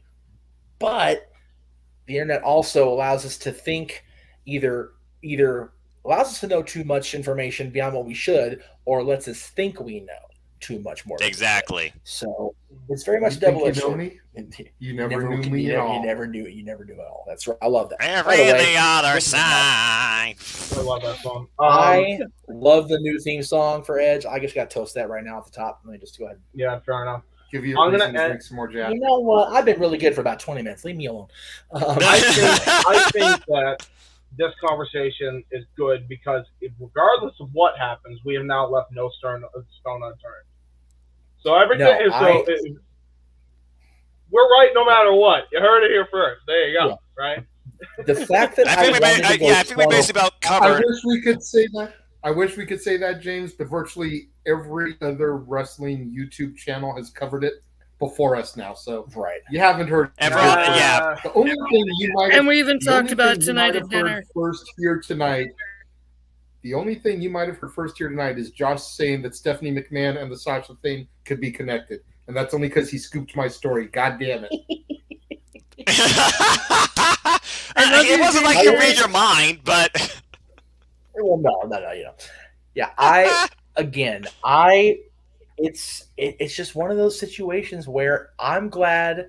I know I said I wanted to keep each topic under 20 or under because of the little one going to bed. I knew there was no chance in hell, even if it was just 4 windows, like it's been, that we were going to keep this under 20 because it is the hottest story, definitely of this year. I dare say the last 8 years since Punk's walkout. So I agree. So, and I knew we'd go into this deep dive, and the fact that we've been on this topic alone since the top of the previous hour, so almost an hour now, just on this, I'm not surprised. I'm really not. And speaking of Punk, just to close out, since we didn't leave every stone unturned, we did. Right. In the camp of, in case this is real, we preface that like that. Punk said this on Twitter literally around 4:26 p.m. And I think every worker and every wrestler should hear exactly what you need to hear in these words. And I'm going to actually quote two things here, one from Punk and one from Meacham from 2 weeks ago. Punk said, "Doesn't matter if your opinion of your coworkers is positive or negative. Stand with them because they will do the same thing to you, and you'll wish someone helped. Trust me, you're expendable in that company. Together, you're unstoppable." In other words, to quote Jeff Meacham from 2 weeks ago, one person with their own thoughts is an annoyance. People with the many similar thoughts are scary. Exactly. Dangerous and scary. That's it. One person running their mouth, yeah. A group of people with the same viewpoint, look out. Mm-hmm. And start and small, that's the whole grow thing. bigger, and there you go. And that's the whole thing. Nobody was willing to stand with Punk. Punk unfortunately got himself too chapped at the wrong time because that was in the build-up to Daniel Bryan's greatest push. And people were so behind our boy Bryan Danielson. I don't know, man. They weren't going to do it. Well, no, they weren't going to. But the thing is, Punk's leaving forced their hand, which in hindsight, you know what? Maybe Punk had the right idea because his friend Bryan Danielson, our friend Bryan Danielson, got a major positive fallout from that because he was the world champion in a couple months. But Punk also he said it, and I cannot believe, as much as I disagree with a lot of what Punk did, whatever. It was so clear to me in that moment that what he needed to do, he was never going to get well in the place where he got sick in the first place. Yes. I thought about that in every job I've had. I thought that in every residence I've had. There's a reason I've moved more often than I probably should have in the last 10, 12 years, because at every point it was like, you know what? I'm not well where I am, and I can't stay put. I'm going to get sick and sicker and sicker.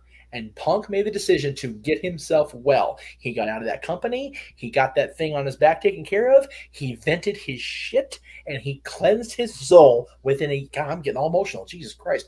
Within a year of it, he was done with it. He barely brought it up again after that. It was the crowd that was chanting CM Punk every week. It was the crowd, the voices that he was the voice of when they were voiceless, that continued his voice. He, with all due respect to every single CM Punk fan out there and every person that was anti-CM Punk, including me for 3 years after that, he cared, but he didn't give enough of a shit to really worry about it.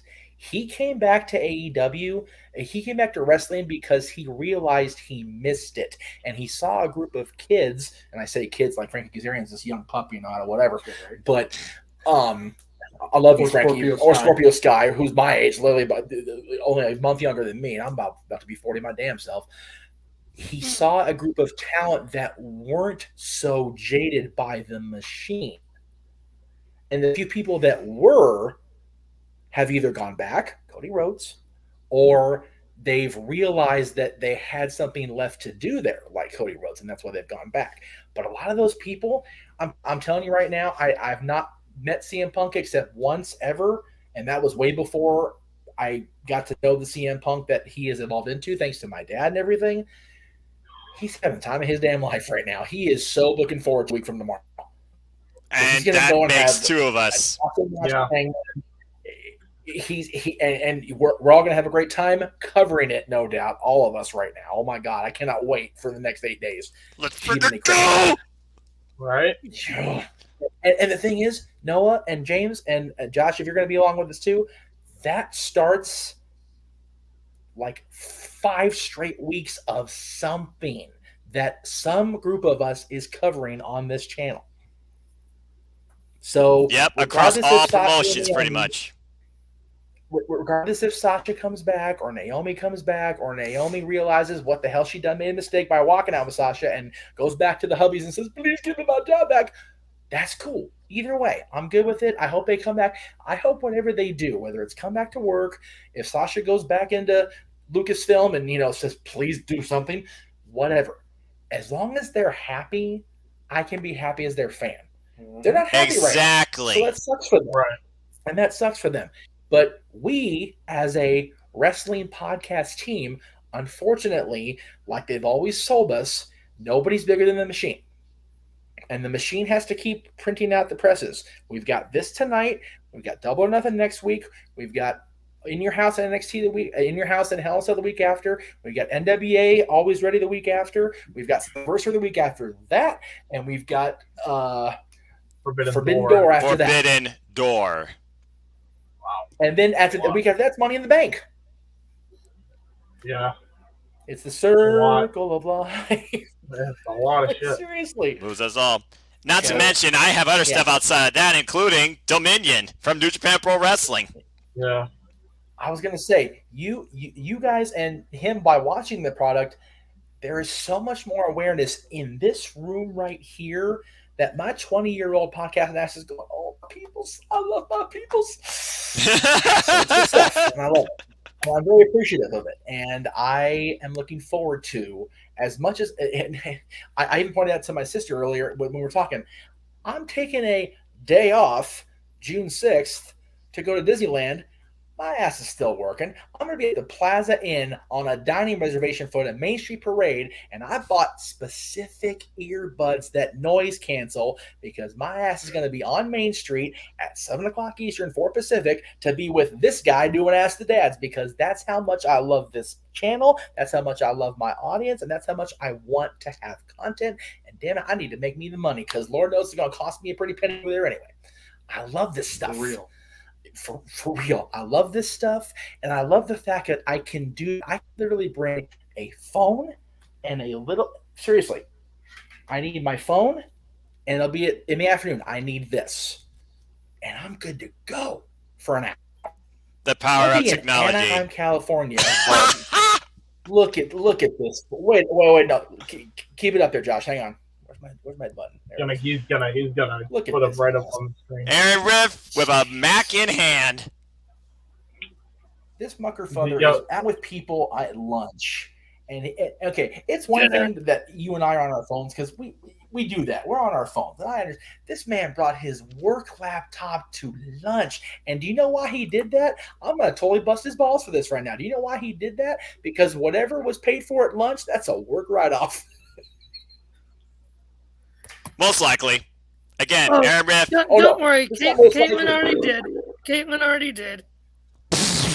It was funny. No, it's not likely. I've been doing this with him for 20 years. That is exactly what the hell he done did. Well, now Aaron Riff has another stronger half with him too. So there you go. In his defense, Greg made that Noah Foster shirt. That's it. So Greg, if you're watching this on demand, you have a guaranteed buy of the Noah Foster shirt from JJ's Girls. So you got at least one buy. Yeah, there you go. In Aaron's defense, and put up more of the Sasha news. Yeah. In his defense, when we got to dinner, and put up the rest of the Sasha news yet. In Aaron's defense. Fair enough. Again, this is the machine that never rests. And if you work covering the machine in some sort of aspect, you probably never rest too. I don't know how people like Aaron Riff, Jeff Meacham, Sean Ross Sapp, and other respectable resources, or people that are just trying, like you, Josh, for example, just bring your opinion forward. In your case, just for fun. These other guys, they do it for a living. They need to make the money. God bless all of you, because I sure as hell can't do that. I already can't believe, again, since 2017, when I first became part of the internet, learned what wrestling community was, discovered No DQ and Jeff and Aaron and everybody else, and formed stuff from it too. I can't believe what I've done since freaking really exposing myself to the fact that, again, I eat, sleep, live, and breathe, and love 6 days a week professional wrestling. Damn it! Yep. But I digress. Dude, I'm surprised my goddamn self on me since starting these shows, because I was only watching WWE, and I am now watching Impact every week, AEW every week, and New Japan every week. That is the power of Noah Foster. AEW and New Japan. bro, I'm surprised I my probably goddamn would have self, gotten man. into AEW because, you know, if you're going to watch Raw, you got to watch Nitro. You're going to watch AEW, you're going to watch WWE. Got to see what the competition's doing. Yeah, pretty much. Well, again, that's why I watch Aaron Britt's recaps on WWE stuff, because the only WWE brand I watch is NXT UK. Hold on. Guys, hang on real quick. Okay, so my daughter is starring in her school play of Annie. She is in intermission right now and just popped into the chat room. Now, Grant, it says Teresa, but it's actually his daughter. Sweet. My daughter, Thank you. Natalie. She's just using her mom's YouTube account. That is the greatest thing. We got your girl and your daughter both watching this craziness. Natalie, love you, girl. I hope your show is going good, sweetheart. Now, granted, why are we there? Because we didn't get tickets signed, and they're actually filming this show, so we will get to see it. So. Some of the family went yesterday. Yes. The rest of the family weren't able to go because they put the tickets for this play on sale when they put the tickets on for the seniors, and they didn't tell the families of the other production. Yeah. So by the time we found out, there were like 20 tickets available. Period. Yeah, it was horribly booked. This was some Vince Russo booking. You know what? Okay. Well, I'll be fair to Vince Russo. Okay. This was some Paul Heyman check balance bullshit. All right. Yes. Oh, ooh, ouch. Yeah. I was gonna say because like I was saying earlier, Vince Russo was handed a complete plate, like freaking Triceratops plate of chicken shit, and asked to make chicken salad, and not even given a full year. Weeks. Yeah, not even given a full playing season.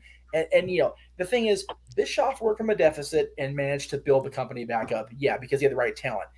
Russo didn't have the talent nor the resources from the corporate company going, here, you got to do this. It's like, no, they were trying to handcuff the guy who, you know, was putting out freaking porn stars and pimps on the other channel. Yeah. Like, no, you can't do that. Okay, okay, I'll be good. Next week they're having freaking Hall and Nash wrestle porn stars. Like, that's all we said. I am totally on the side of, I don't pick on Russo's booking at the stage because Virtue's right. Virtue's right. God, please don't tell me I said that. Jesus Christ, I'll never hear the end of that now. Josh, he said it. He said it. Someone timestamp that. He said it. The fact of the matter is, neither Vince Russo in WCW, nor, you know, I'll even go one further, nor Vince Russo's second go around in TNA, or even Hogan and Bischoff's in TNA, were given the ball at a clean slate. Yeah. Which is why AEW is working as well as it's working, because yes, you've seen these talents before, but they're getting some of them, but you're given a complete slate. Like, okay, this is what we want to do, but y'all do you. That's why, as much crap as I gave this company, UWW, as far as their ticket pricing, the fact that they offer the show on pay-per-view now, and we've got women we've never seen before, and we've been watching in the background, these matches themselves have been pretty damn good as far as the in-ring work. We haven't been able to hear the commentary because we're being respectful to our audience, not being complete dickheads about it. But based on in-ring work and presentation alone, I ain't mad at it. No. So I would have paid $10 for this show on pay-per-view if I just found out about it yesterday. So the fact is, clean slates are so important, and the fact of the matter is, our main event topic we talked about, neither one of them, but especially Sasha, has a clean slate going into last Monday night. No. Exactly. So that's just the way it's going to be. And like we talked about earlier on the show with the kids and the coasters, there is no such thing as unbiased human opinion. Those are complete oxymoronic phrases. Absolutely. So, and you don't need Ash to tell you that from the mountain of omnipotence either. I had a biased opinion, and I was surprised I was able to get in an essay form without saying the word fuck. Oh, damn it, James! You just said it. You know what? No, you know what? He only said it to describe the fact he didn't have to say it. So, James, I applaud you. I'll even grant James this: if he wants to come in next week or in 2 weeks during our Hell in a Cell watch long, just to say how effing bad this effing show is, oh my effing God, why are you watching this effing crap? You are welcome to come in. Just wait about 10 minutes, though. Okay, got you. Yeah. Oh, no. Right. Yeah. Chase Hebert's rage on the red crate of hate. Jeff, what have you unleashed? Enjoy the red crate of hate, you fucking animals. So, Jeff, I'm going to tweet what I need to make a much better graphic of that because the one I made kind of like crap. We totally need a poster of that. Yeah. Trust me. While we're doing this, I'm going to work. Who is this, by the way? Was she on earlier? I think that's Christina. That's not Christina. Is it really? I guess so. You know what? The freaking Mohawk's not it's throwing me off anyway. Oh, Lord. Rocking the hot. Yeah, it's throwing me off. All right. So, Josh has a thought. Does anybody have any plugs or anything? And Josh, I know you want to go first, whatever you're going to say now. And then while we're out there doing your plugs. I know. Yeah, you're good. Before we do the plugs, I just want to say, Jeff, I'm going to tweet what you just said for a second. And you just said, no, there's no unbiased, no one has an unbiased wrestling opinion. Yeah. Right. And thank you for just giving me the title for my next column. All right, good. 4 Mike nights in a row that we have inspired Mr. Mansfield. You're almost forgiven for stealing my I am Jericho'd out right now with my matches. 17. This boy watched a lot of Chris Jericho lately. I'm not going to lie. Are we getting the phone call that way? It's spazzing? What's going on? No. Respect, Josh. I would have watched that with you because, again, I'm crazy. I always watch wrestling when I'm not working or playing a game or sleeping.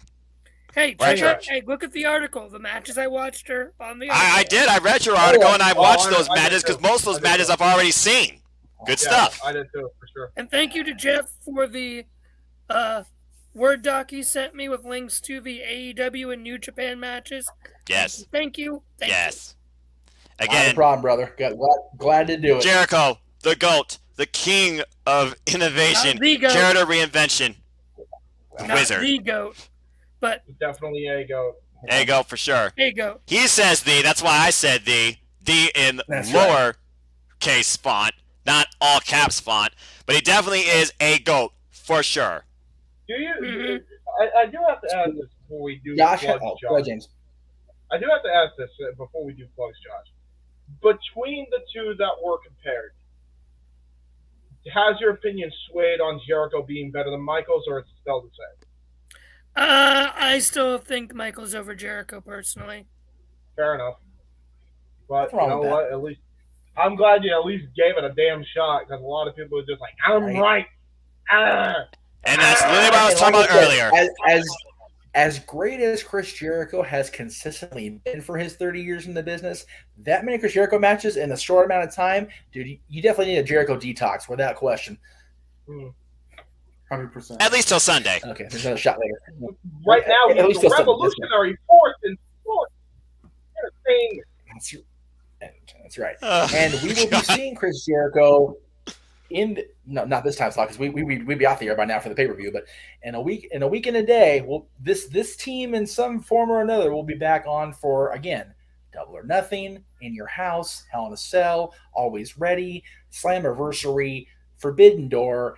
We are going to be the busiest bunch of knuckleheads this side of the Mississippi, if I can say Mississippi without trying to start over my drunken ass self, which is never going to happen again. So thank you all for sticking with us for the entire over 3 hours, which we were supposed to go 2.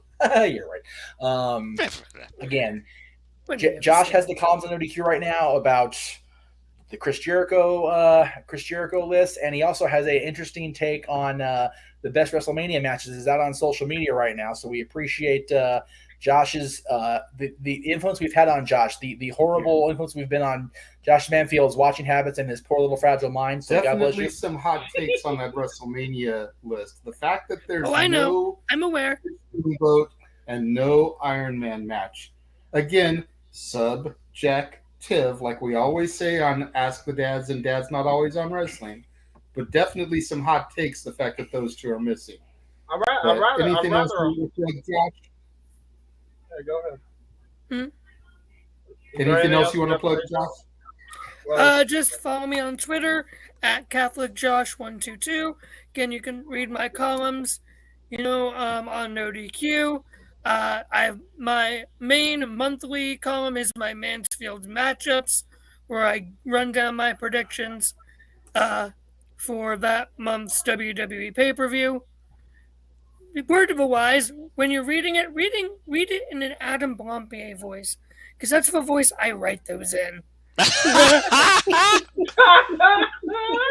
Hello, I'm Adam Blompier Wow. from Talking. These are 10 matches that I believe you will enjoy. So anytime I see Dwayne The Rock Johnson, do I have to read it Dwayne? The Dwayne. Yes, always, always. Without question. And I'll be posting my pictures tonight or tomorrow from the No DQ Ohio gathering. It was a fun time. I love it. Meeting Virtue was an absolute joy.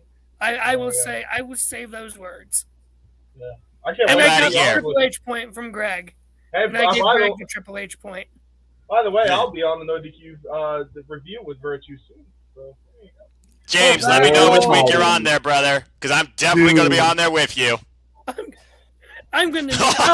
That's right. So there is a pitch out there from this man. At some point or another, I'm going to try to make this happen. He wants a No DQ review 4-man team with the original review team of Aaron and Virtue and the Dats. Just the 4. Yeah. Oh, wow. And to that, yes. Throw that out there this week to Aaron. For those of you that have any influence with Rift, make it happen. Make it official. Let's get it. Let's make it so, like Picard would say. Make it so. Might as well have him do that because he's getting killed every damn else he is. Anyway, James, plugs, my friend.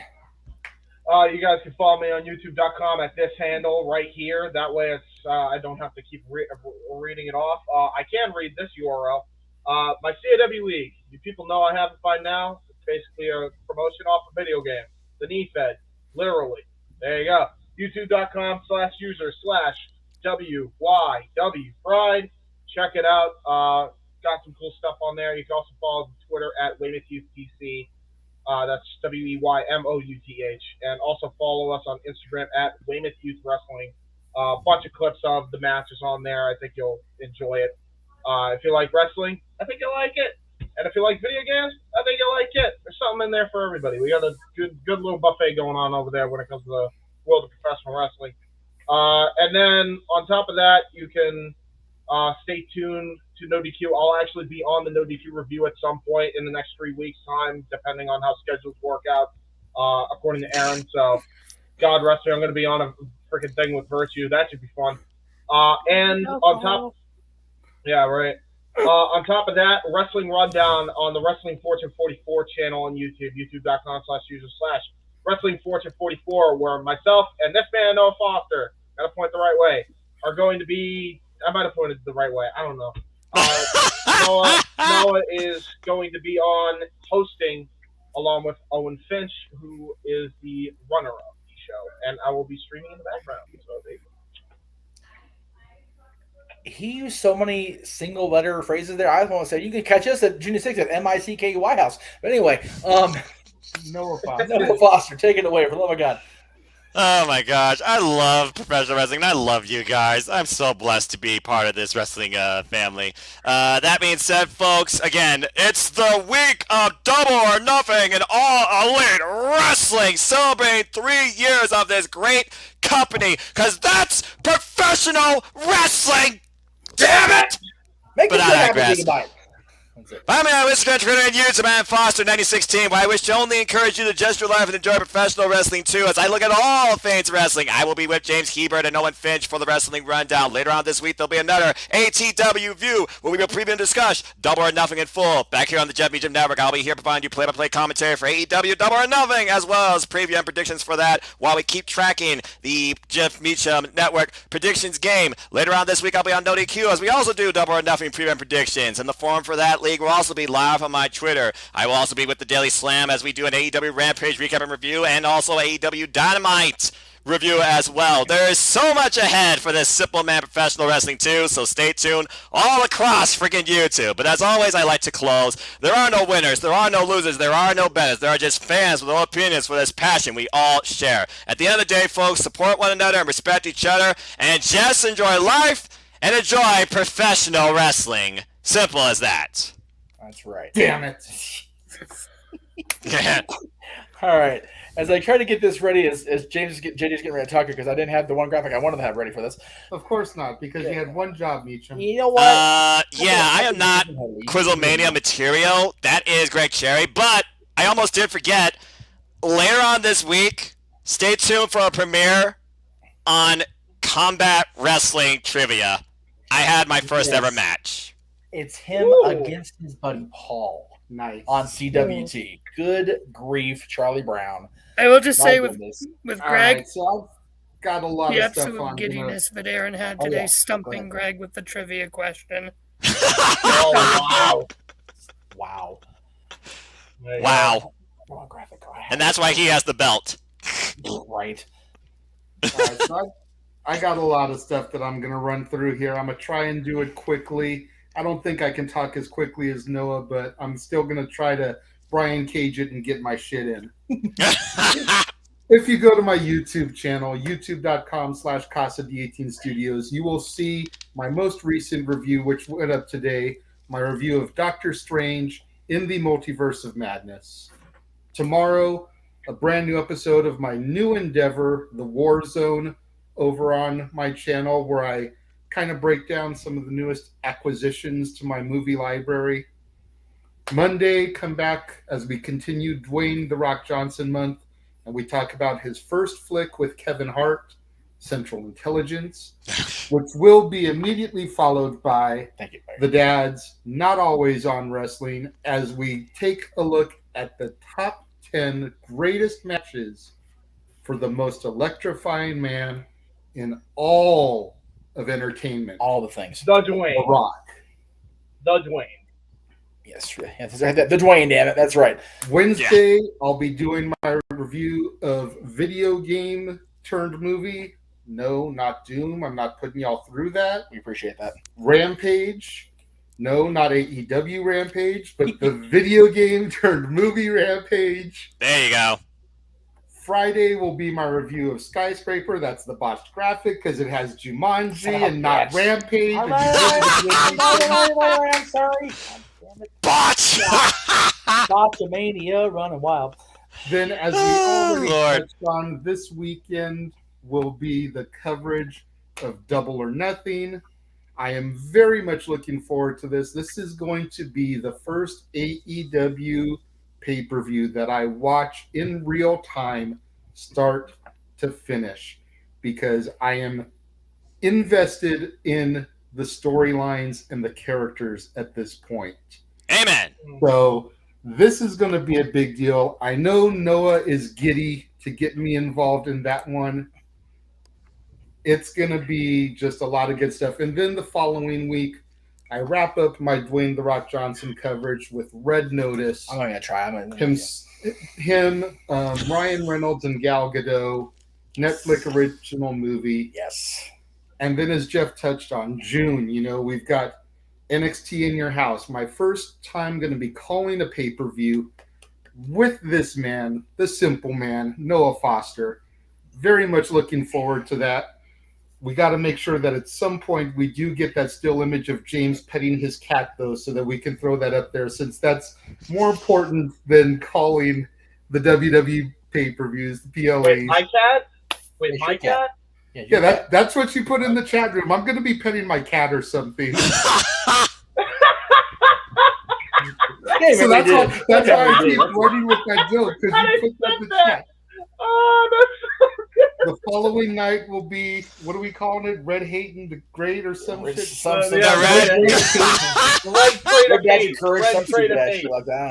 red crate of hate. The red crate Abandon all hope, ye who enter through this gate. Oh my God. What the hell is up with the poem here? And then there is what is going on the Jeff Meacham Network beginning Monday all the way through July 2nd. Yeah, I don't know if we're doing no DQ reviews on those 2 days, but yeah, I'm not bullshit when I say I've literally got 4 days off. Look at my weekends and look at open mic night. Good Lord Almighty. I'm ready. Let's go, I guess. Yeah. I'm always ready with you boys, by the way. Hey, we got Camille versus my home state girl representing CCW, CCWFL, and Mission Pro Wrestling, representing Women's Wrestling proudly, the mother effing king, Kylan King, Can she dethrone the foundation that is the Brick House, Camille, and dethrone her of the Burke? We will soon find out. I still want Noah as my panelist for WYW pay-per-views just to cover. So good. Like, he's a salesman. And then don't forget, JJ said it before, man. He's a great salesman.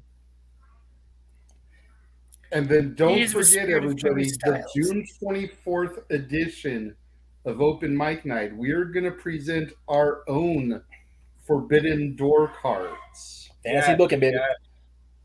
I already have my main event booked, and if I say so myself, gonna Arn Anderson here toot my own horn. I think it's gonna be hard to beat my main event. So, this is a world I've never explored, just because I've always loved the fact of storytelling. I always thought I would be a commentator. So, oh boy, we'll see. And Jeff hates fantasy booking too, with a passion. He hates fantasy booking. I'm ready for fantasy booking. Man. So this is gonna be a lot of fun, and we'll throw it out there to our fans. Here on the Jeff Meacham Network, Casa D18 Studios, James's channel, Noah's channel, if Jeff can remember to check the right box, for that episode.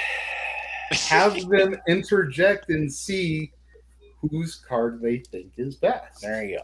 And just to show you that JJ's also got his booking well in advance, I do have this graphic ready at least. Hey! There you go. I did get that right, didn't I? We're good here? I believe so, yeah. Okay. So, yeah, his June will be movies with only one sequel. So no trilogies, no franchises. It was just a movie. Oh, let's give it a sequel. Okay, we're good. Yeah. I hope we're still doing the Rush Hour series, right? That's our first. Eventually, that'll probably be when I do trilogies next. Yes. I love that series of movies. So, Rush Hour, Beverly Hills Cop, Look Who's Talking are 3 trilogies that I'm considering for the next time, because we stumbled into the original Look Who's Talking on TV here the other day. We did, dude. And it was like, dude, I forgot how good the first 2 movies were. Now, I never saw the third one with the dogs. Never had desire to watch it. A lot of people saying don't even bother. But, every movie review can't be Citizen Kane. Sometimes you got to cover the crap along with the classics. So Accurate. If I'm going to do the first 2, which are gold, got to do the crap too. Respect. I also want to point out on the double or nothing coverage that we're going to be doing on this channel. We talked about it being on many channels. Get that up real quick. Not only will it be on Jeff Meacham's channel and my channel and the Casa D18 Studios channel, JJ's channel, and Noah's channel, it also will be on Casey's channel, because it's going to be not only a watch-along, it's going to be a watch-along fiesta. As many people know, if you're a fan of FTW Productions, I actually host the Watch Party. So it's going to be a collaboration effort from all of us in this circle. For the most part, it's going to be everybody that you see on here. Probably Casey's joining up as well. Maybe Nikos. I know some people from ATW View want to join them. We'll talk to Jeff about that. But it's a collab effort. I'm actually going to have my own graphic of content I'm going to be having my own premiere and attractions on this channel soon. I'm actually making the graphics for that right now, which does remind me, Jeff and JJ, send me your preview videos that you made, that content coming up, because I'm gonna put it all together. That way, it's like, oh yeah, one video. Oh, okay, all right. Yeah, because I can easily do that now. Yeah, kind of like the JJ trailers. has his June trailer ready. I just haven't aired it myself yet. So kind of like the trailers at the movie theaters that do like the back to back and then the coming attractions. Exactly. That's exactly why I started doing that, because there's so much content on all these channels. It's like going to a movie. You get the previews first to see what the hell we're going to see next. My channel, I'm just out of nowhere. I just do live simply predicting panels. I keep it simple. Right. So JJ's asked me to put this comment up. I don't even know what he's going to do to me, so bear with me here. But who is this? I know. Eric. It's Eric. That's our buddy, the agent of chaos for ATW, Eric Brown. Eric Brown. Okay, yep. Eric. Just so you know, I already covered the entire Star Wars saga, prequels, Solo, Rogue One, original trilogy, Ewok movies, Star Wars Holiday Special. What? The most recent trilogy. The Family Guy Star Wars movies. It's a wrap. Plus, then I finished up with Star Trek, and I boldly went where no man went before. That was all part of last May on the Casa D18 Studios channel. So just go to my channel, look it up in the archives, and you will see my reviews for all of that content. There you go, Eric. And you know what? I wouldn't go as far as to say they're GOAT, Ken, but I definitely feel that the prequels get a lot more crap than they deserve, bar none, because one of my favorite scenes comes from Attack of the Clones. Period. Yes. And Eric, with a rebuttal, I don't acknowledge the ST because they are pure despair from a story perspective, in my opinion. That's a lot of the Disney hate that goes along with those. I don't really necessarily subscribe to those. Then again, I'm all Disneyed out today, so I really can't be unbiased, like I said earlier. Anyway. Do we want to go down the rabbit hole on this when we're finishing our plugs? No, because y'all are ahead of time as we are anyway, as it is, and we got a little one trying to go to bed down the hall. We're trying to get off the air here, but I will say this. In addition to what y'all saw through July 2nd, we will have SummerSlam coverage. That is going to be a thing. If I can figure out how exactly I want to cover this, we're going to try to cover the Flair's last match event because it is a Crockett presentation, and I love being some Jim Crockett promotion at the end of the day. So I will see what we can work out, who we can work out for the record also. But after July 2nd, there are two major things on this network, the Jeff Meacham Network alone in July, that I definitely want to get out there just so y'all can be thinking about it. Oh, boy. The anniversary of the 1997 Bash at the Beach, 96 Bash at the Beach, excuse me, even though it's on a Thursday. But it is July 7th, so I'm ready to get in member there. of the NWO, is that what you're going to try to do? Yes, sir. Have me on. I want to be a part of this. I will get as many people as want to be on within a 10-person window limit. So, dude, this is something we got to pre-tape just so we can throw it up in black and white. Oh, without question. That was the idea. Yeah. I usually do it live, but this one has to be a pre-tape. And then the following weekend, so the 16th, some of y'all know this date already, but in case you don't, 15 years of this damn show of mine that freaking started on a whim because of a horrible tragedy. Yeah, oh my God. So, much like the Katie Vick thing started Extreme Mayhem. Well, you know. And speaking of that, in October, we don't have the time yet because Aaron's on his own little schedule, as we all know. But this will be a thing on Tuesday, October. I'm pretty sure that's to the day because I'm pretty sure it was a midweek thing back then. So that's incredible. I sit there and look at those graphics. I go, damn, 15 for Talk Wrestling, 20 for the No DQ media franchise as a whole. Like it just blows me away.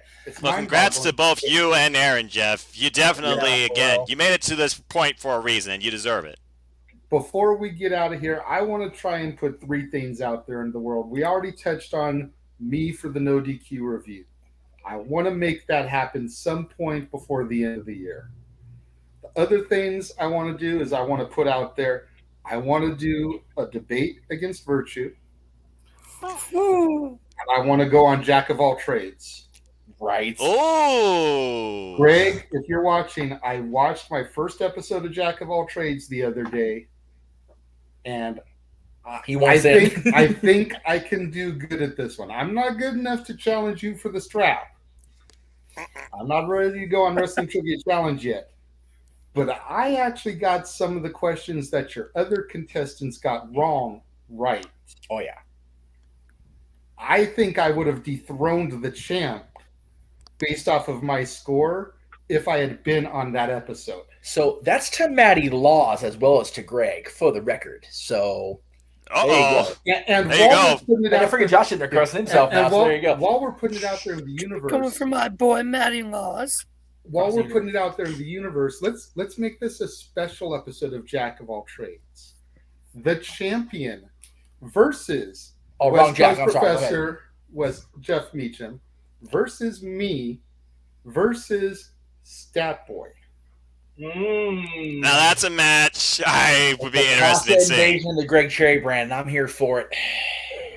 Oh, you gotta start building this on the Greg Cherry show for sure. Tease it better than the teasing The Rock versus Roman Reigns. I have a question. To quote the great and powerful Jeff Meacham, right, Jay? Here's the thing. July is already stacking up to be a banner month for me because I've got the 7th of the NWO stuff, the 16th, my Talkers anniversary. That Thursday, the 14th, I ain't got no kid. I ain't got shit to do. That could be the jack of all trades for that month. Greg Cherry brand, acknowledge me. Oh, Jesus. All right. Now he really throwing down the gauntlet. By the way, before we call it here. But wait, there's more. But wait, there's more, right? As seen on TV. 20-year anniversary you were talking about with you and Aaron. Yes, sir. Real quick, I have to ask if I can get him on and see if I can work out something. Would you also invite Mr. Wade Needham? I didn't get the last part. I'm sorry. What was that? Would you invite Mr. Wade Needham if I was able to get in contact? I would love to have Wade on with us for the anniversary. He's been a huge part of that 20 years. Absolutely. That's why I'm recommending maybe. Josh has his phone in his hand. I wonder if he's messaging Greg. Nope, he's got the picture. Exactly. Yeah. And he gave Josh the endorsement like I did when I met you, Josh, at Fastlane 2019. To be fair, Josh is wearing his damn T-shirt that we've all plugged so many times over the years, over the year last year. So yeah, I get it. I was wearing the shirt today, JJ. I am Team Greg Cherry brand. That's it. See? You don't come for my boy Matty Laws. He's my dude. Ladies and gentlemen, my name is Josh Mansfield, and I am the advocate. Just real quick. You're green. Everybody has their own brand, man. I'm Team Green. Look at me, man. I got green here. I got green here. I got green here. I got green on the background of my phone. I'm green everything, man. Okay, stay tuned, folks, for the parody to Eiffel 65 song "I'm Blue," courtesy of James Hebert. I mean, to be fair, this was also virtue. Oh my gosh, we've gone off the rails, and I'm sober. Shit. Oh, see, and don't worry, folks. When that you know Virginia good day when he's posting positive, so there you go. When we do that fiesta 8 days from today, it will not be Survivor Series insert year here where they had 6 people on commentary. Your commentary team will, of course, be me and James Hebert and Casey if he's along for the ride. Your primary 3. Yeah. It'll be a primary comment team, but there'll be so many people in the various rooms that it'll feel like Survivor the episode, not Survivor Series the pay-per-view. Anyway. Yeah, and you'll see a lot of reactions. See that? I'm just going to be focusing on the screen. That's why I don't look at the chat. Right. Oh, nice. That's what I do. That's my You know, that's actually good because I wish wrestling in particular and sports in general got more mental health coverage on major news because it's such a big, and we're still in Mental Health Awareness Month. It is still May. So I applaud ABC News for doing that and AW for getting their stuff out there. That's very cool. Yep, and again, folks, break the stigma. You are not alone. Everyone faces challenges too. Take care of yourself. Be a friend towards each other too. Again, my mom, God bless her, she has stress, anxiety, depression, bipolar disorders. I was born developmentally delayed. Sometimes I don't know what to do with myself, and I have I have autistic friends. Everybody has situations. No two people, yes, James as well. No two people are the same. Take care of yourself. Take care of others too. We're all in this together. You're not alone too. And shout out to the bunny, Allie, being a mental health advocate in her own right. Shout out James. In her own right, I think she helped lead a mental health event with AEW Heels with Aubrey Edwards and I think the legal counsel, Megan. So kudos to her. So again, folks, take care of yourself. Mental health matters. Yes. As the one-time mayor of Cincinnati said a long time ago, many times on his shows. Take care of yourselves and each other. Have a wonderful night, everybody. We'll see you next time on Open Mic Night. And this guy and I will see you Monday night for the dads. I'm always on wrestling. Have a wonderful night. Thank you all for joining us, and Godspeed y'all to bed. Y'all go to sleep. Merry Christmas.